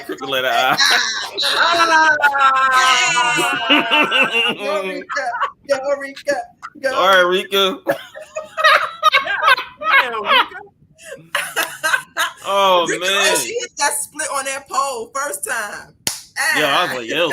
Hey, Rika, was it your car or his car? What kind of car was it? Was you in the backseat of my Jeep? Wow, I don't believe this. Oh, Lord. We're going there with this. Hey, Rika, if you had caught STD in that car, you could have sued your insurance company. You sure could. $3 million. Maybe credit to compensation. If you had caught an STD in that car having sex, you could sue Geico for $3 million. True story. Right now, you ain't lying. $3 million from Geico because you caught an STD fucking in the backseat of a car. Bodily harm. Yup. Bodily harm part of insurance. of the insurance That policy. is funny. Anyway, before we start going to our virgin stories. After dark. I will say that's after dark. No, you're not. You serious? You fucked them you fucked them, didn't you? After. Whatever y'all said, I did that shit. Yeah, Rika did that shit. Yeah. Okay, so as far as we know, this was both of their first time. Derek is not getting the job. What y'all think is going to happen with Mercedes? I mean, Mississippi. Yeah. Oh, she got to kill Derek. That's it. She just got to kill Derek. She ain't got nothing else to do. Hold up. I think also too. Is what's going to be her next move, because the tour situation seems like it's going to have to be being reset, right? So, right, like, did she go back to the pink? Does she go back to the pink? Because she's not there anymore to give her something else to do. Because there's no money coming in, really. Like, she's not gonna be able to do no quote unquote like videos at the crib. That's not gonna happen. Nah, she got a push in the face. She probably got a bloody nose. Yeah. So I'm thinking I'm thinking maybe she becomes like a feet like next week. It's TV, y'all. Her nose will be fixed next week. Yeah, there's makeup. Yeah, that's true. But I think the pink is going to be calling her. I think. Okay. Hold on. Actually, you know what? No, we got to find out if the pink is going to be open. Wait, time out, y'all. So ain't gonna be no fucking investigation in Rome dying. Goddamn, ain't nobody. No. Actually, I told you that's the really legit, the perfect situation that Woody did. Right? What is anybody gonna say in a party that had a lot of cocaine? What are they gonna say? What are they going? Nobody's saying shit. What is anybody gonna say? Wody wanted to ask him about his battery getting low. So I mean, not battery getting low. How he wants to be buried. So who knows? Yeah. Hey, that's a good question. That's a good question that Tina just asked. Why does Derek keep getting turned down for these jobs? What y'all think? I don't think you know what, actually, Wildy, I don't even think he's going for interviews. I think he's just going out just to go out, and he's not doing anything. I don't think he's actually going out for an interview. Nope. I think he's. I think probably he probably's being blackballed like Monique. He might be blackballed. Look at Merv. Look at Merv. Oh, yeah, and also too. No, also too because of yo. Okay. What I mean is that if he comes from money, then that means he probably his father or his mother probably have connections, right? So he's interviewing in the nigga neighborhood. What you mean? She ain't got no connections in the nigga neighborhood? Well, then then we'll go back to my first statement. He might be blackballed or whiteballed. Whiteball, cute. Look, he might be though. Look, they might be like, look, this white boy. No, I don't need him. The nigga got no people skills. All right. Oh, he really don't. He didn't have to learn how to interview. He didn't have to learn how to talk. He didn't have to learn how to get along. He have to do that shit. He had money. No, motherfuckers had to learn how to talk. Money can hide a lot. Right. Motherfuckers had to learn how to interact with him. He was the boss, even though he wasn't. Even though people wasn't work for him, but he was up here where people had to adjust to him. So now he's got to impress somebody else to get them to like him or to give him a chance. He got to earn somebody's respect. He didn't have to do that shit before. That shit was always given to him. So he don't know how to right, which is what I mean about the connections part. He probably don't have no connections. He's out there trying to figure out those days is gone. He's whiteballed. Yep. Definitely. He's first of all, he's a fish out of water. He's not in his own element, right? So he doesn't have any point. Yep. He doesn't have any control in that scene. So he has to be a regular person. He can't count on his money, his name, his nothing. And it's not working for him. So plus if Keyshawn is out. I think Markeitha agreed with you, Becca. Markeitha says people word of mouth. It's probably And we also got to remember this is like little bit after COVID, so it's like now, and also considering that word of mouth concern in terms of him, that little fight with him in Mississippi. So people are like, look, I ain't messing with that dude. That situation happened at the Pink with him. No, I ain't fucking with him. Nope. Yeah. But they probably like, no, I ain't fucking. That's bad news. But he was getting turned out of jobs even before that happened. Yeah. He was getting turned down jobs before that happened. Yeah. I thought he was working at the Oh no, you're right. Yeah, you're right. Yep. Yeah, you're right. Yeah. Yeah. But I think that I think that maybe we might see a switch in Keyshawn now. I think she's going to start speaking up for herself. Hopefully, maybe she might just say, you know, I'm tired of this. You know, who's to say? We don't know. She may actually start sticking up for herself because, you know, once she realized the kids is being beat, that's really riled her up. That really riled her up. Yeah. Yeah. I think that's a switch. What do you guys think is going to happen in the dynamics with the fellas? Teague, Murda, Wody. What do you think is going to happen with them? I think Little Murder and is going to take a visit to the Pink.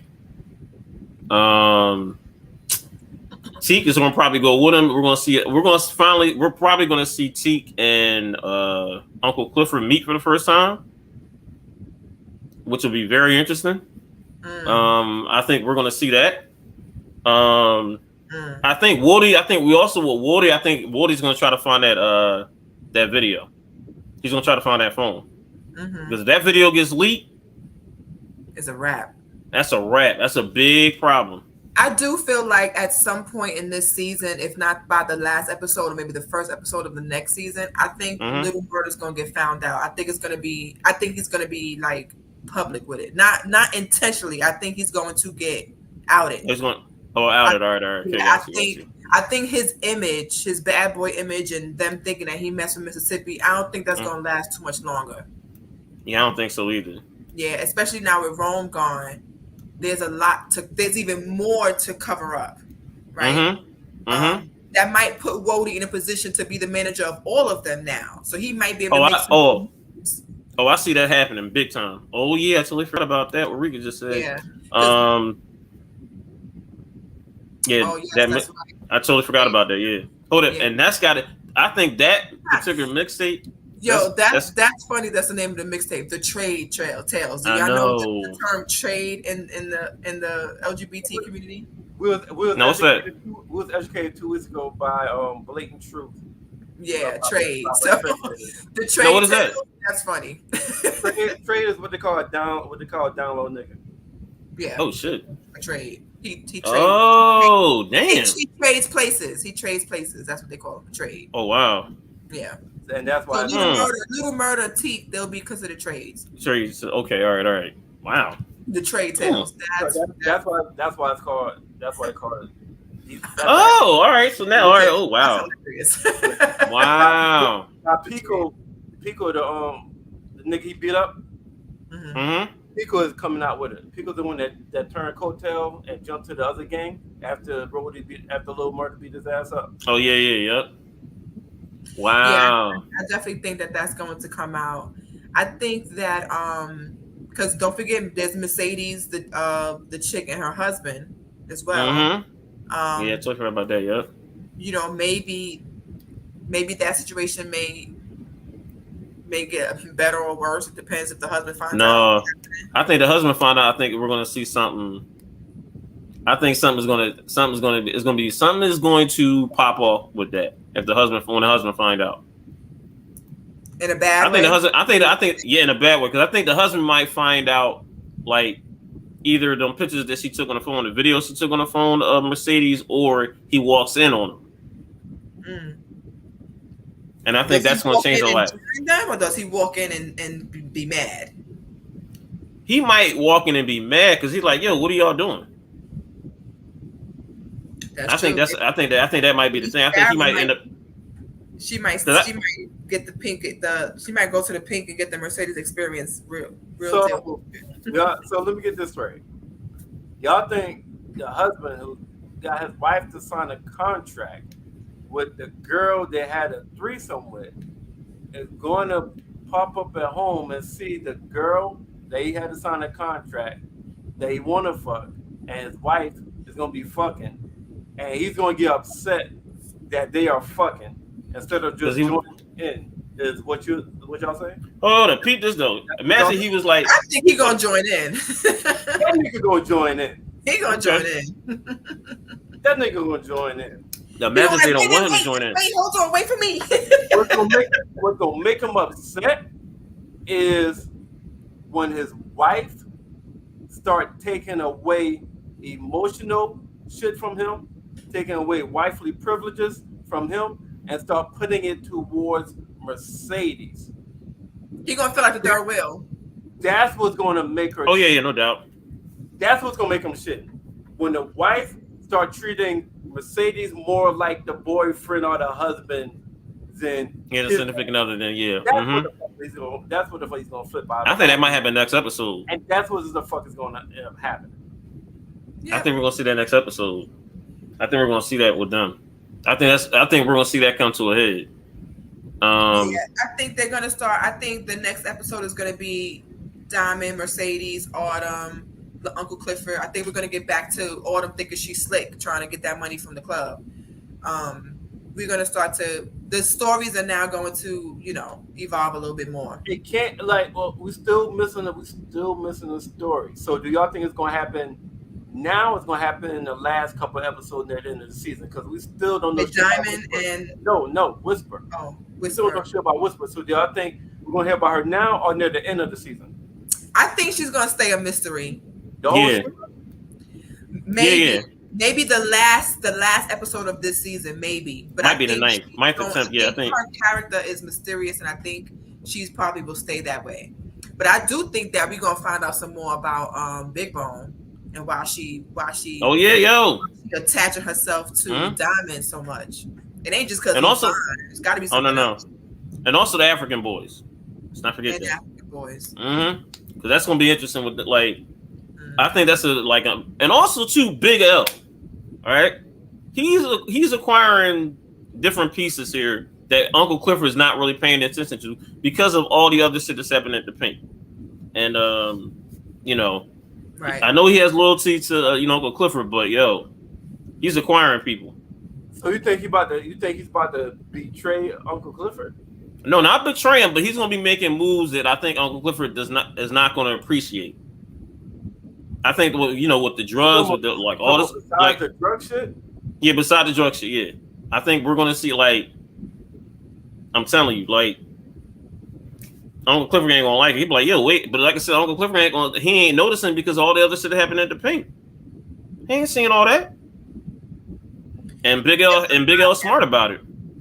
I don't think they could go. I don't think they're going to go in more depth about people we already know about. I think we're about to find out about all the people we know about first. And I think, I think we're going to get that next season. I think we're going to see something with the African boys really Oh yeah, I'm not talking about that. I ain't talking about African boys. They're not really amazing. Oh, well, my fault. Not the African boy. Big L. I think his situation is something to look at. Okay, so I think they're going to go in all the people we already know a good amount about. I don't think they're going to go deeper in their stories. I think they're going to touch on everybody that we haven't really heard much about. And then the last 2 episodes, I think everything kind of come together. So I think gotta find out more about Whisper. Then we'll hear more about Whisper. We'll hear more about Big Bone, Whisper and Big Bone, because those two got picked as the new people. So they're the new characters, the new main characters. Whisper, Big Bone, and maybe more about Roulette. Maybe more about we already found about Roulette. They had two episodes on her. Oh yeah, about her, yeah. Andre, it haven't really been a deep dive in him. It's been touched on it, but with him talking about running for mayor, yeah, he gonna win that. I think it's gonna be a lot more about him. and the mama, Patrice. Mercedes. All right, okay. So those four people is who I think the next couple episodes is going to deep dive into. Those 4 people right there. Oh wow! I think the game won't get rated. Oh, that would be something. That would be something. Because that gets rated, man. That gets turned right over. Like if it gets shut down for real. Shoo. Do you think the Pink is getting sold for $10 million? No. If that gets rated, it's going to drive that price down low. I think. No. I think, you know what? I don't think. Well, no, I don't think so. No. First of all, there's no way I can see them being offered. There's no way you could write in the fucking storyline they offered $10 million and don't sell that shit. That's very fucking realistic, right? Autumn is adamant about that. She wants $10 million. That's it. She's not taking nothing less. Yeah. So if they offer $10 million, she's definitely taking it. There's no way you could write in a storyline. She's offered $10 million. Don't take it because it'd be fucking phony. So the minute the minute that shit is sold for $10 million, Pussy Valley is damn near over. Like you can't really. There's not much storyline you can do after that. So in this season, nah. But maybe a couple seasons down, I can see that shit happening. That may be towards when they're getting ready to bring Pussy Valley to a close. Because if you sell for $10 million to the white boy, shit, that means shit comes to an end. I'm like, what? I don't see how you can write a story from that. Yeah, because we don't want to see the Pink as a casino. So that's not gonna work. If it's sold for $10 million, it's down the line. Right now, that shit is not being sold. Like I think they'll fuck around and have Autumn killed off or have Mercedes swoop in and buy that shit from Coach or something. They'll write some kind of other shit before that happens. Or I don't see that happening. Okay. We got our predictions for next week. I'm trying to think. Shut the what do you No, that's what I said. I said we have our predictions for next week. Okay, yeah. What if? Ooh. Well, that changes it. If she wins, that changes it a lot. Because now I'm saying, hold it. Does she really care about if the Pink gets sold or not? What Patrice win what? For mayor. If she wins the mayoral race. She's running. She's running. Yeah. So her and Andre and the white boy. Yep. Three-way race for the mayor. Yep. So the two black people will split up votes. White boy wins. Like how it happened in real life. Shit. Okay. What Patrice win? That'd be interesting. She gonna make the Pink a church. But she gets the money.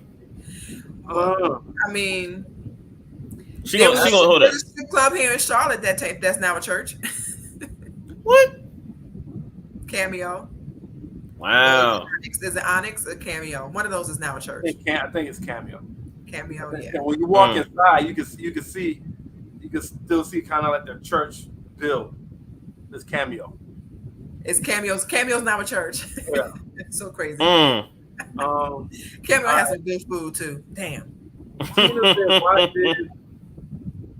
Why did Key get an entire episode dedicated to her? Because I think she's gonna be. Because you know what, I'm gonna do it because Merv, you said this at the beginning part of the season that she's gonna be a very important character this season. Keyshawn, I remember you said that, and I think to get the backstory in terms of how she is. I think she's going to be very important to the end of this story, to the end of this season, or what have you, right? Because I think the main, like, quote unquote, storyline aside from the Pink is her and Derek's relationship and what she's going to do to, quote unquote, get rid of Derek. I think that's going to be. We didn't know that much about Keyshawn. Like we know. I know. Yep. We know a little bit about. You know whose backstory I will also love? Uncle Clifford's. That's what I said too. Yep. We know a little bit about Mercedes and you know her having a kid and having to leave the kid with the mom. Like we know a little bit about Hold that. up. Right? I want that whole situation played out though. I do. I would like to see how that came about. Mercedes backstory. A little bit more. I would prefer Uncle Clifford first though. Oh no. Yeah, I would say that first, but I would still see like Mercedes a little bit too. But yeah. Uncle Clifford is the HNIC. I don't see us getting his story until everybody else's story. Yeah, he might be the last one. Man, the last one, yeah. The last one, and it might not even be this season. Keyshawn's story must be kill off wrong. Okay. But Keyshawn, all right. The other thing about Keyshawn, other than Mercedes, from the very beginning, from last season, she has the most invested. She has the more storyline. Yeah. Like she's the only one. She's the one with kids. She's the only one with a significant other. So they were setting up for her, the Little Murder Night and how they were setting up even from last season. Yes. Her with Diamond of the story. Yeah. So that's why I dedicated one to her. She's one of the main characters, and it's almost like she started off as little sister. In the beginning, she started as little sister. Yeah, right. Yeah. And I was like, damn, Mercedes can't go. She stepped up. Mm-hmm. She's evolving. Yes. As the new Mercedes. So it looks like Mercedes is about to go into a different venture. They need a new Mercedes. So Mississippi is the new Mercedes. Yeah. So Mercedes got a whole different adventure. How about that? Like she want to get a dance studio. Until then, she got coached. So she got a whole new storyline. And Mississippi is taking her storyline. So you got to give her a certain amount of attention. Right. Because the show started with Autumn's backstory. Like the very season one was Keisha was Autumn and her backstory. So we got that already, right? Mercedes a little bit. Now it's time, and now it's Keyshawn's time. Yeah, especially after Murder Night. We need to know exactly what's going on. Yeah, pretty much. Yeah. And let's be honest. Every last one of y'all that's watching Pussy Valley, when that episode came and it was like Keyshawn's boyfriend is coming and a white nigga walked through the door, all y'all was like, oh, it changed everything. Shit, it's a white boy? It changed everything. Fuck? All y'all like, how the fuck did she end up with this white boy? Well, you know what? That really got you invested more in that character, though. And then he's beating the crap out of her. We need to know. We need to know why. Everybody wanted that. Everybody, shit. They even said that shit in the damn show. Little Murder and I forgot who Little Murder was talking to. It was like, yeah. Can you believe it was a white boy though? Yeah. Yo. I never suspected that shit. They said that shit even in the episode. So they set Mississippi up the whole guy. Told you, yeah. Some great writing. Yeah, I think all them dudes want Keyshawn. Mercedes is cool, but I think if they had a choice of who they would want, I think they would want Keyshawn. Oh, Keyshawn, yeah. I think so. Yeah, Mercedes is Mercedes. Keyshawn is a little softer. Mercedes got the old niggas. If you ask one of the OGs, they want Mercedes. Yeah, but hold up, but this era right here. If you ask the young niggas, it's Mississippi. Oh, Mississippi. She got on lock. That was Wody and Murder talking at the funeral home. Oh yeah, yep. When they said that, it was like the white boy. Yep. Crazy. But man, so remember this is halfway season. So does Wody want Keyshawn? No, I don't think so. No, I don't think so. Now I think it's just him protecting everybody. I think just like what Becca said, like he's protecting everybody. Yeah. He's protecting everybody, but I think he's really a little overprotective of Keyshawn, especially now that he knows what happened with Rome. I think he's gonna keep her safe because again, she's the only female amongst all them niggas. So nobody is there to protect her. And you know, I totally keep forgetting that Wody got he on. Go ahead. I think Wody is now going to want to protect her and keep Lil Murder and Teek's secret. Make sure that video don't get out. Wody has a lot of puzzle pieces to kind of maneuver now. He has to kind of make everything, smooth everything out because it's getting a little crazy out there. So yeah, I think that's what he's doing. Yeah. Hey, look at this question. I posted this. No, I don't. No, I didn't hear anything. I didn't hear anything. What does it mean, Rika? So Rika, did you hear something? What it represented? Yeah, because I'm shocked. I'm like, I don't know what it means. The way the first episode started, I thought it represented baptism in heaven. I can see that. Yeah. What? I'm just saying in the Pussy Valley way. You know what I'm saying? Yeah. You got water and suds. You got Mercedes experience and shit. Well, that whole beginning, because you had like the fork in the road between like the good and evil type situation, and going to the pussy. I fuck with it. The car wash represented pussy. Okay. Bang bang. I said baptism in heaven. Hey, and what? Listen, the right pussy will make you think you're in heaven to get baptized. Because it's wet. All right, whatever. Yeah. You will not pull me in, Merv. Yep.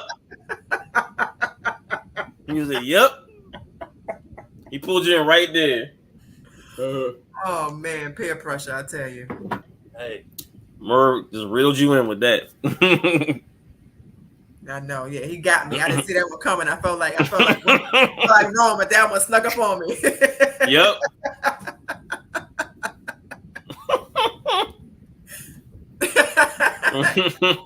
Boom. Is that really what he said, Rika?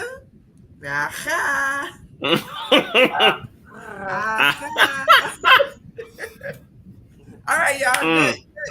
Yeah. I'm looking forward to the next episodes. I'm really loving the way that this show is going. The progression, I'm digging it. As a TV writer, as a producer, just as a watcher of the show, I'm loving it. Great writing, great character development.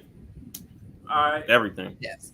So, and the title, hold up, and also my fault. The title for next week's episode is called Savage. Savage. That can mean a whole lot. That can mean a whole lot. It can. All right. So in that case, I think next week's episode is about Big Bone. Just going off. You know what? Yeah. Just me guessing off the characters. I see Big Bone fitting a Savage title. That's the first person come to mind. I don't see Whisper is not. I don't see her being a Savage title. Actually, when I saw White Knights, I thought this episode was gonna be about Whisper. When I saw White Knights, when I first saw it. Yeah. Interesting. Savage. Okay. Yeah, I think about Big Bones and Wody. We might get Wody history next week. I'm picking Big Bones. You know what? Because of the Savage title. Yeah. Maybe it's about maybe it could be about Wody. All right. Well, that's a preview that makes sense because that's I hope so. That's Meg's one of Meg's songs, right? Savage, right? Yeah. So. So yep. Okay. So it'll be Megan. It's gonna be Megan. Becca, stop hating on Megan. Listen. Hopefully she makes her debut as Tina Snow and she can strip like she really want to do in real life. That's what the fuck she really want to do, be a stripper. Wow. Hey, what they say on Players Club? You gotta use what you got to get what you want. If she decided to stop rapping and became a stripper, listen, bro.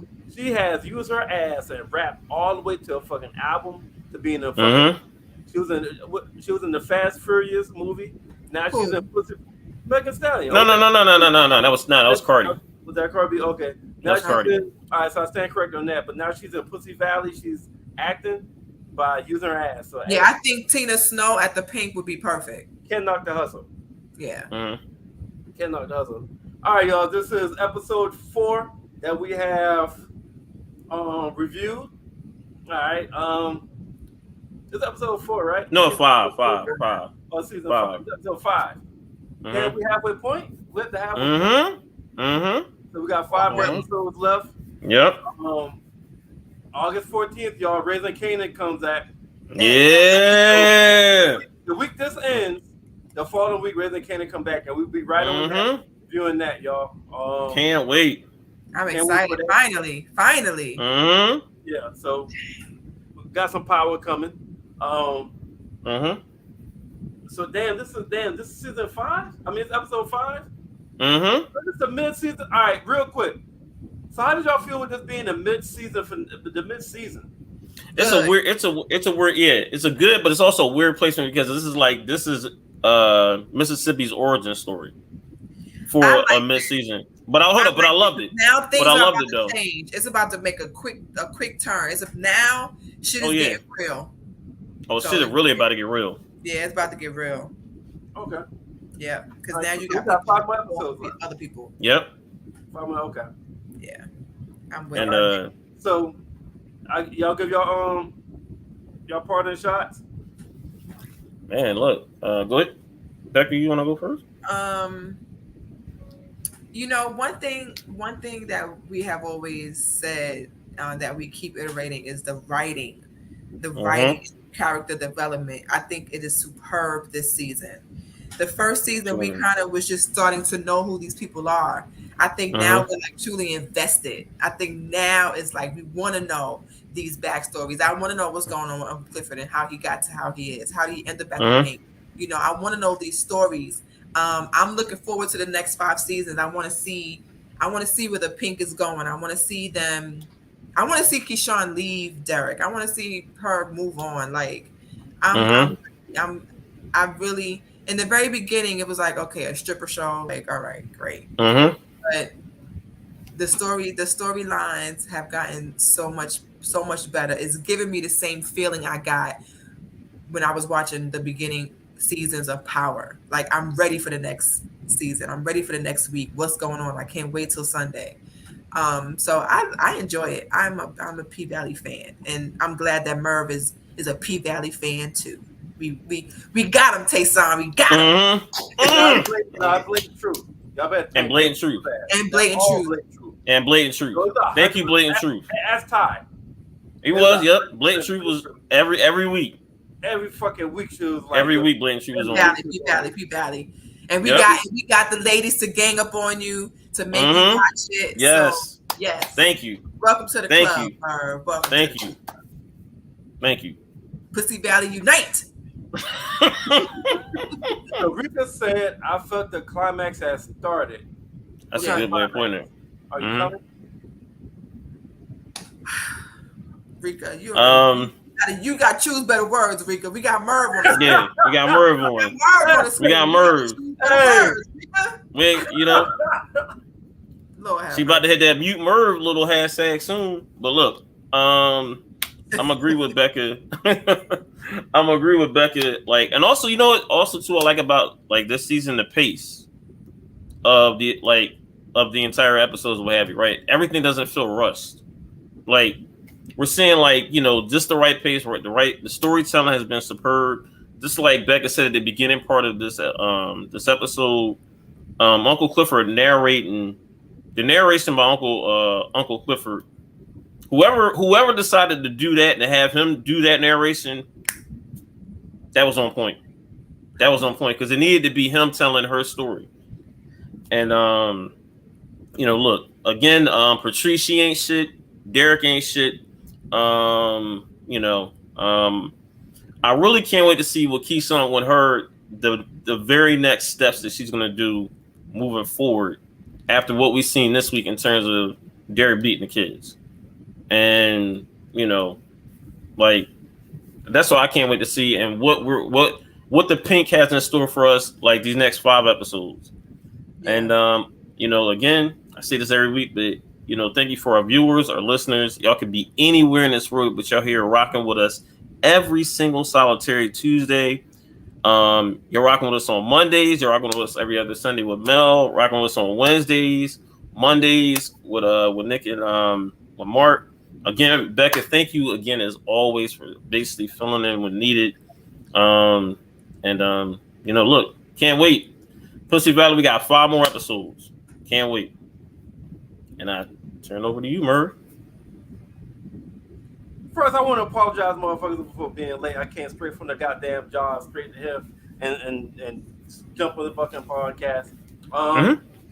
So, for my fans, for my viewers, everybody got a new job and shit. So, not his fans. He said it. That's right, Merv. Shout out your fans. Shout out your fans. Hey, shout them out. Mute Merv. Shout them out, Merv. Shout them out, Merv. I'm loving Merv's energy. I'm loving your energy, Merv. I wouldn't be who I am or where I am today. Yo, I'm loving Merv's energy. An update.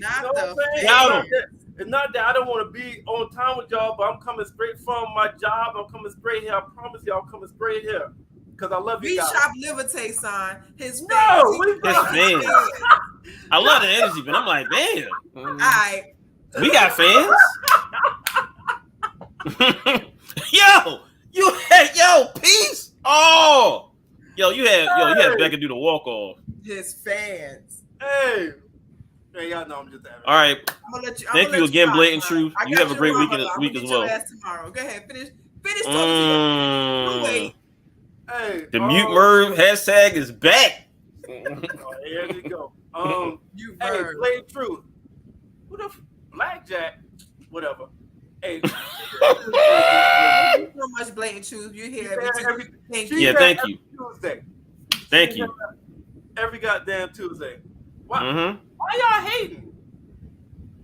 Merv need love too. Why y'all hating? Wow. Merv need love too. All right, so part of the shot. The only person that could have done a better narrating job than Uncle Clifford is Morgan Freeman.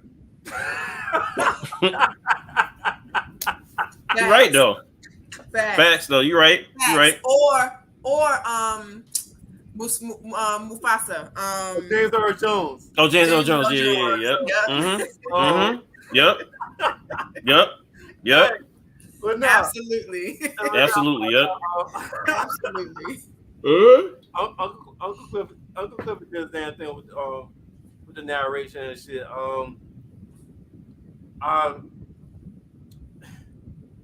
Season 2 is not like y'all keep saying. I can't wait to see what the Pink has in store for us for the rest of the season.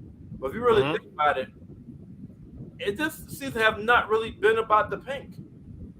It really hasn't been about the Pink. But I mean the characters of the Pink. It's been the characters and their backstory, and the writers have done a great fucking job with character identification. Character development. Yep. Character interaction. Yep. And interacting current events with character storyline without making it seem forced. Yep. Or rushed. Done a great job so far this season with all of that. Like, it seemed like first season was, we gotta throw them a bunch of ass, get these niggas looking. We gotta throw a bunch of get these motherfuckers looking, and then hit them with the content. It's like they did switch, because the first season was like pure entertainment with a touch of drama. Yeah. And then the season has been drama with a touch with and it's like they kind of bringing it together. That's why I feel like the last 2 episodes of season 2 is gonna be like a spider web. Everything's caught like connected in the middle. It's gonna bring everything together, and the finale is gonna be an amazing fucking cliffhanger. Oh, I agree. We can't fucking wait. The 3. We're gonna know everybody's background. Everybody's connected, and we're gonna be wondering how the fuck this person or that person gonna pull it off, how they gonna survive, how they gonna get out of this situation. Like, I think I don't think Little Murder gets found out this season. I think that mixtape. I agree with Rico with that one too. Season finale, and it gets played where everybody that haven't heard their name yet, and goes off kind of shit. They set us up to have a great fucking finale. I agree with Becca for the and anticipation. Yep. Each episode, and they're building up. Mm-hmm. Boom. So, and another thing Becca said, I didn't want to watch it because I thought it was about sex, pussy, strip clubs, and homosexuals. That's all I thought it was about. I was like, what's the fucking content at? But yeah, the plot. Yep. It has a storyline, character development. Yep. Done a great job of writing, and like Rika just said, it's unpredictable. Mm-hmm. And I take pride in predicting shit that's going to fucking happen.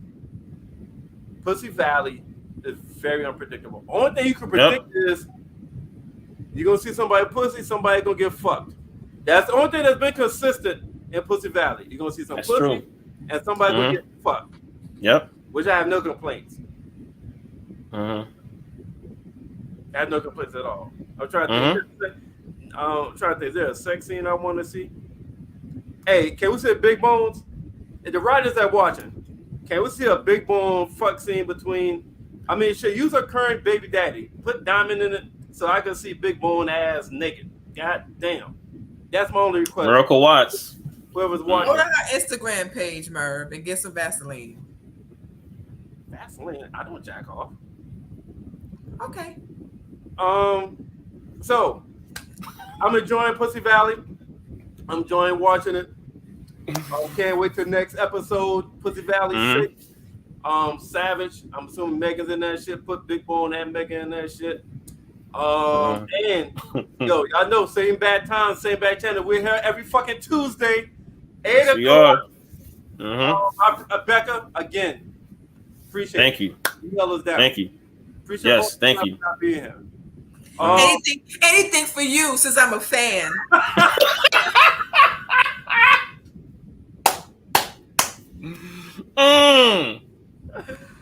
Hey, so next Tuesday. And on that note, 8 o'clock, reviewing next episode, Pussy Valley. Down in the valley where the girls get naked. And we out, bitch. Catch us tomorrow. Same time, 8 o'clock, we'll be here. That's right, Wednesday. You got it. Hey.